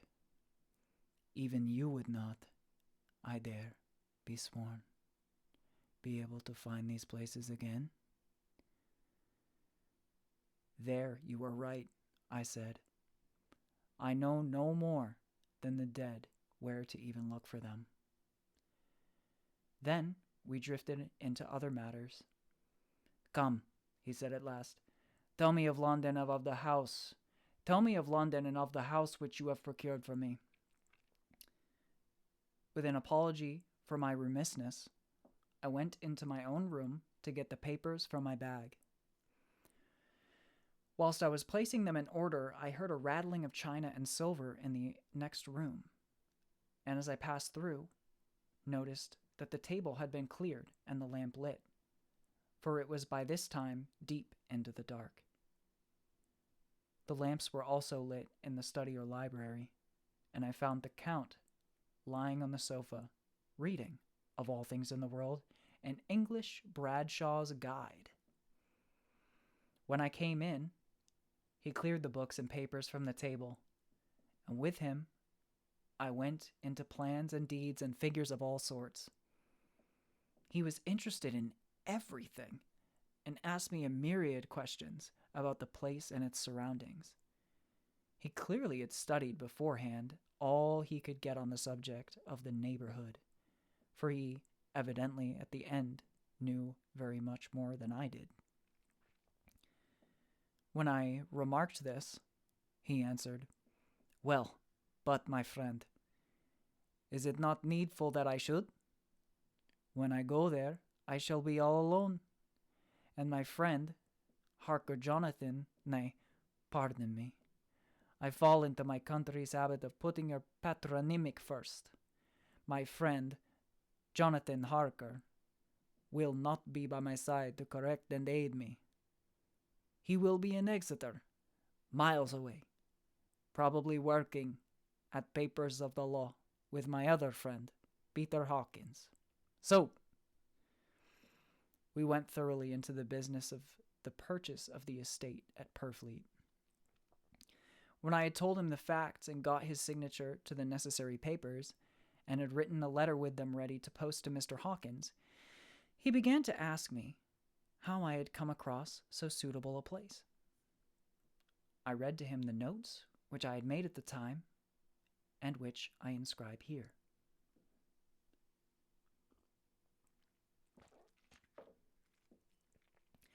At Purfleet, on a byroad, I came across just such a place as seemed to be required, and where was displayed a dilapidated notice that the place was for sale.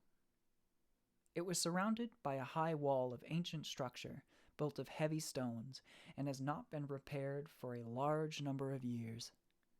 The closed gates are of heavy old oak and iron, all eaten with rust.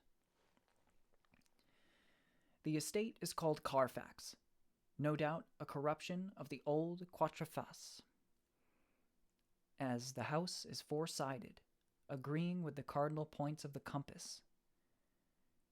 It contains in all some 20 acres, quite surrounded by the solid stone wall above mentioned. There are many trees on it, which make it in places gloomy, and there is a deep, dark-looking pond, or small lake, evidently fed by some springs, as the water is clear and flows away in a fair-sized stream. The house is very large, and of all periods back, I should say, to medieval times.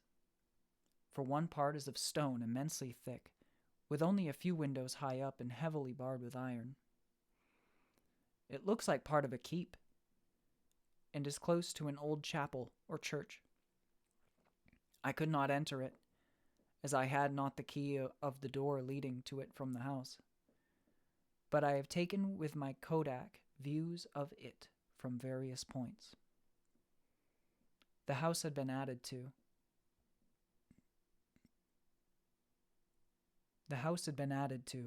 But in a very straggling way, and I can only guess at the amount of ground it covers, which must be very great.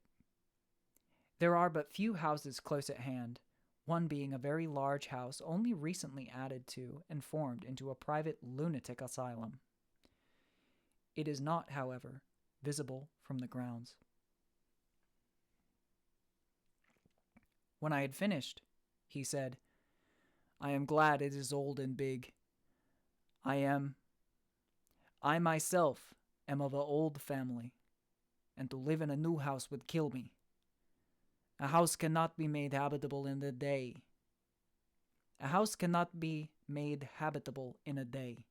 And after all, how few days go to make up a century.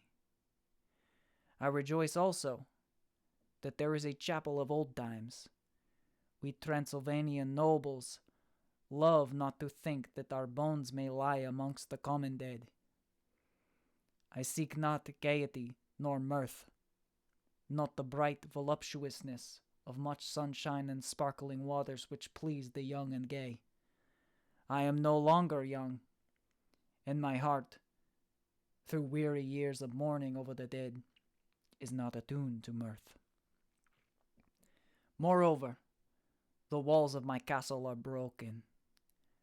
The shadows are many, and the wind breathes cold through the broken battlements and casements. I love the shade and the shadow, and would be alone with my thoughts when I may."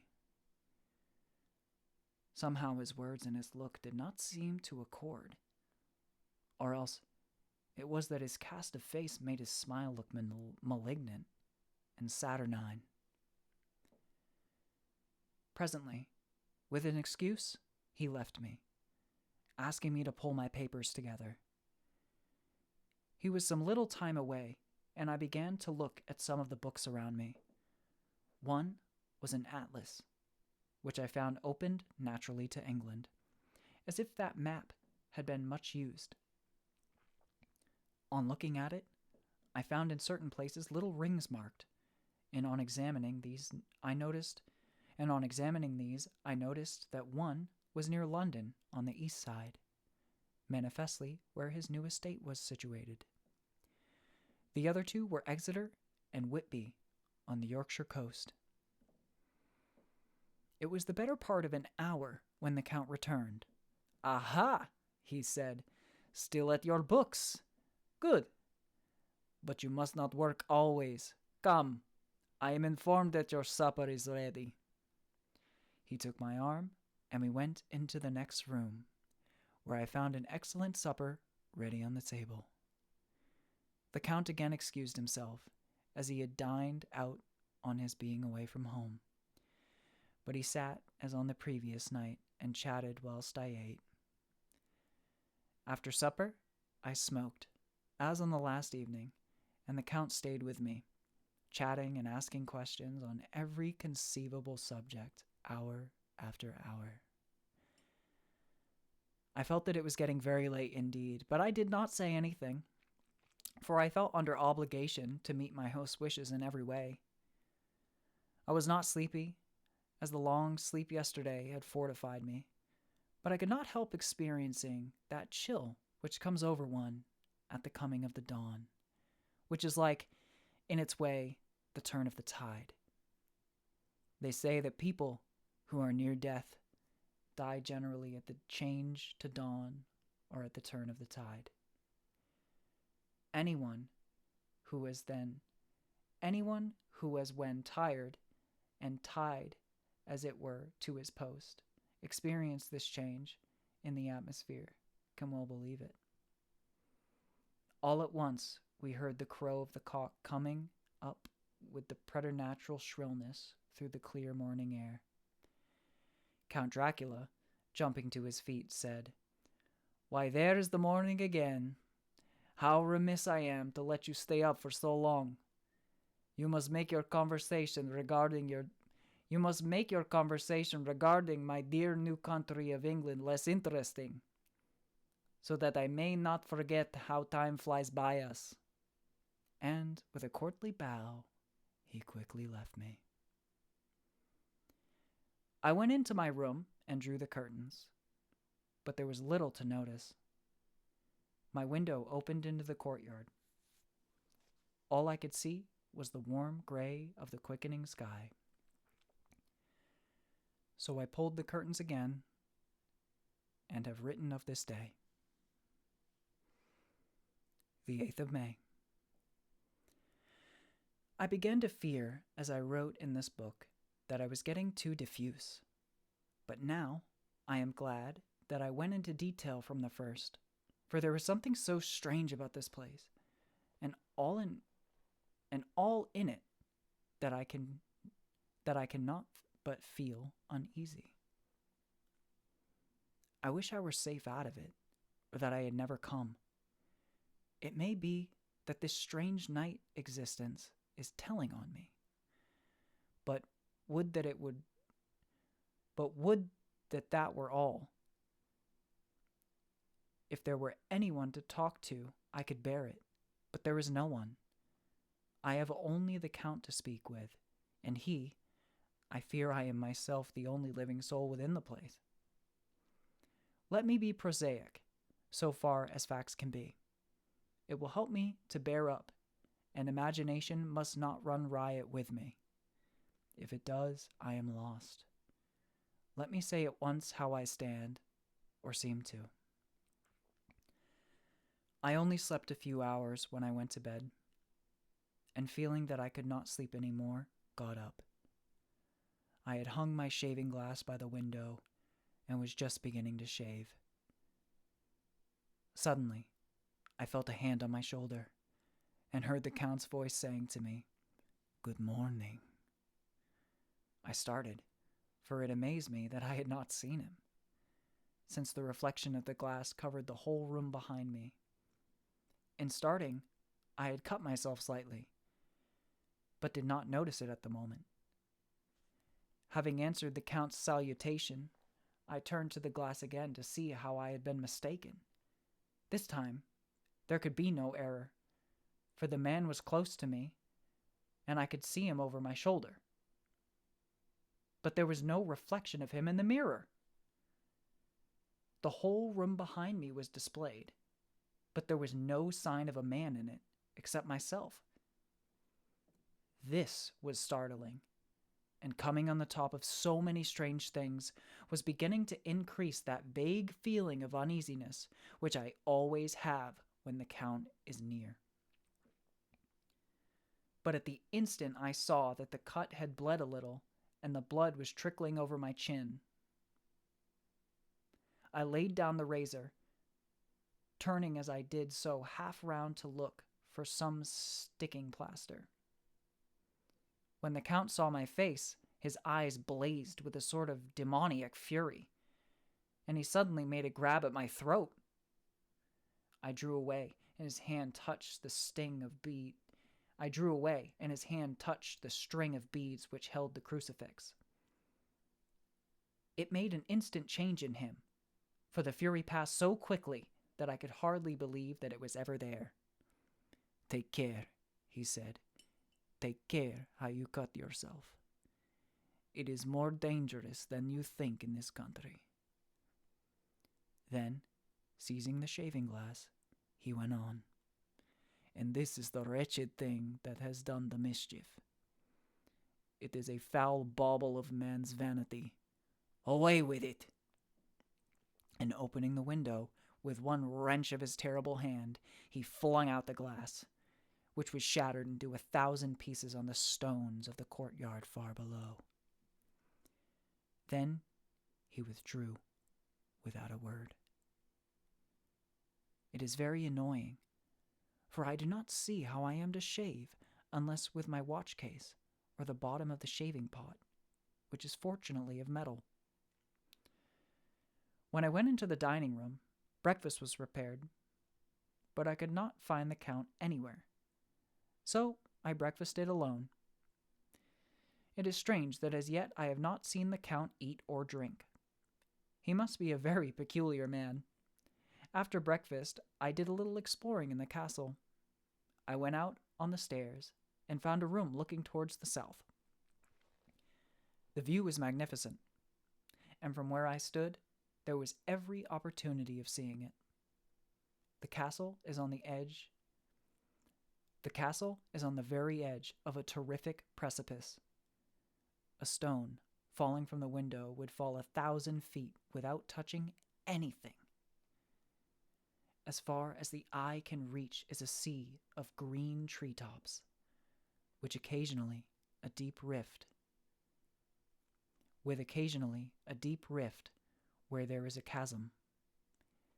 Here and there are silver threads where the rivers wind in deep gorges through the forest. But I am not in heart to describe beauty, for when I had seen the view, I explored further. Doors, doors, doors everywhere, and all locked and bolted. In no place save from the windows in the castle walls is there an available exit. The castle is a veritable prison, and I am a prisoner.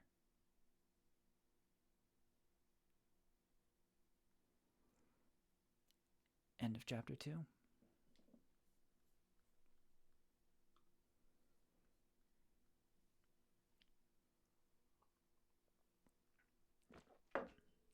Well, now we're getting into it, baby. Now we're getting into it. Thanks for the follow, Jen, by the way. Welcome to the community.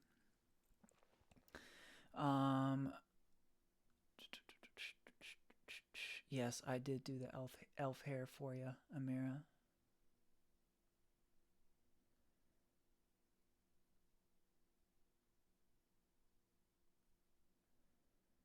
Health insurance. Yep, already answered that. You are very welcome, Jen. Great to have you.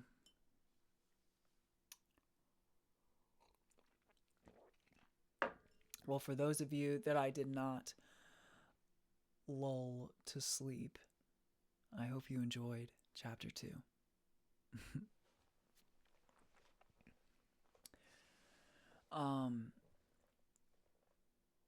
Yeah, good question, Jen. Usually what I do is I stream. I do one chapter per stream.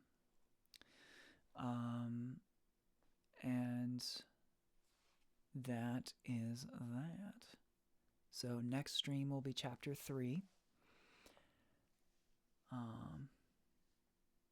Because if we had more time in the stream, I probably would go further. But it's already almost 3:30 in the morning here. So, and I've already been streaming for 2.5 hours. So quite possibly I might do more in the future, but you'll have to tune in next stream. Hey, if you're following me now, you'll be here next stream, and we will continue, which will be tomorrow. We will continue on to chapter 3. I'm glad that you want chapter 3 already, though. I love it. Much love to you too, Amira. Thank you.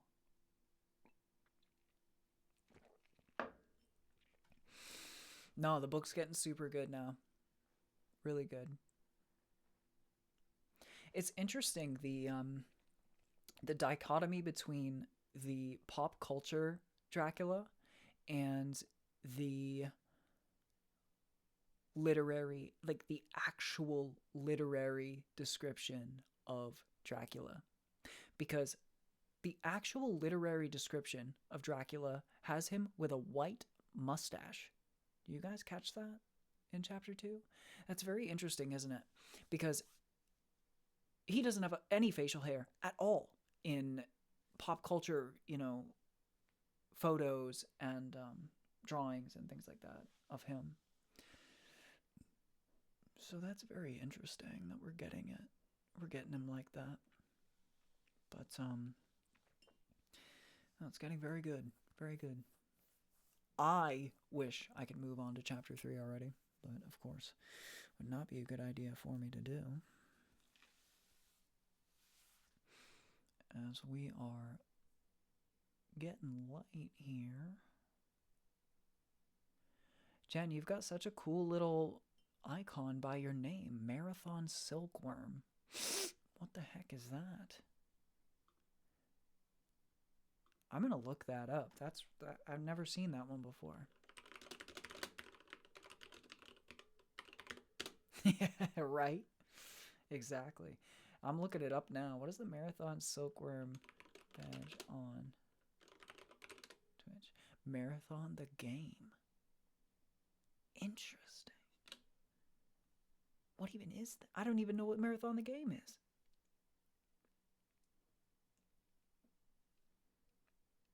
It is a limited time global Twitch chat badge tied to Marathon Promotions. It was awarded to people who watched 60 minutes of eligible drops enabled streams in the Marathon category during that campaign. So in plain terms, it's basically a special Twitch badge showing you participated in the Marathon watch event. It is not a normal sub badge and not tied to Prime.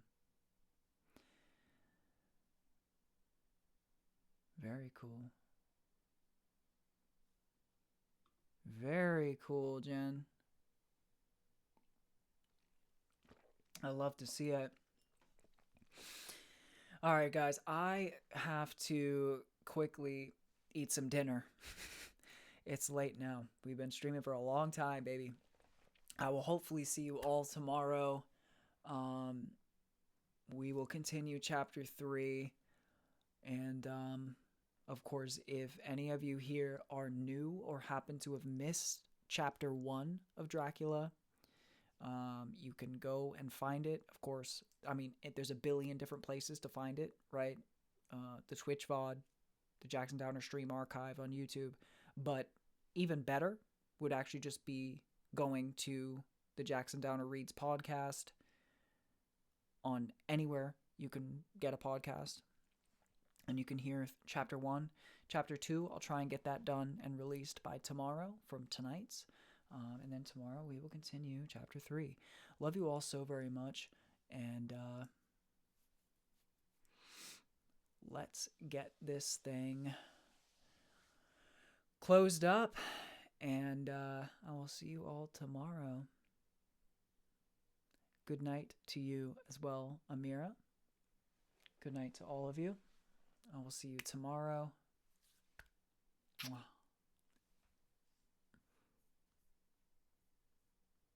And you're very welcome, Jen. Thanks for being here. And welcome to the community officially. I'll see you tomorrow, all right? Good night, y'all.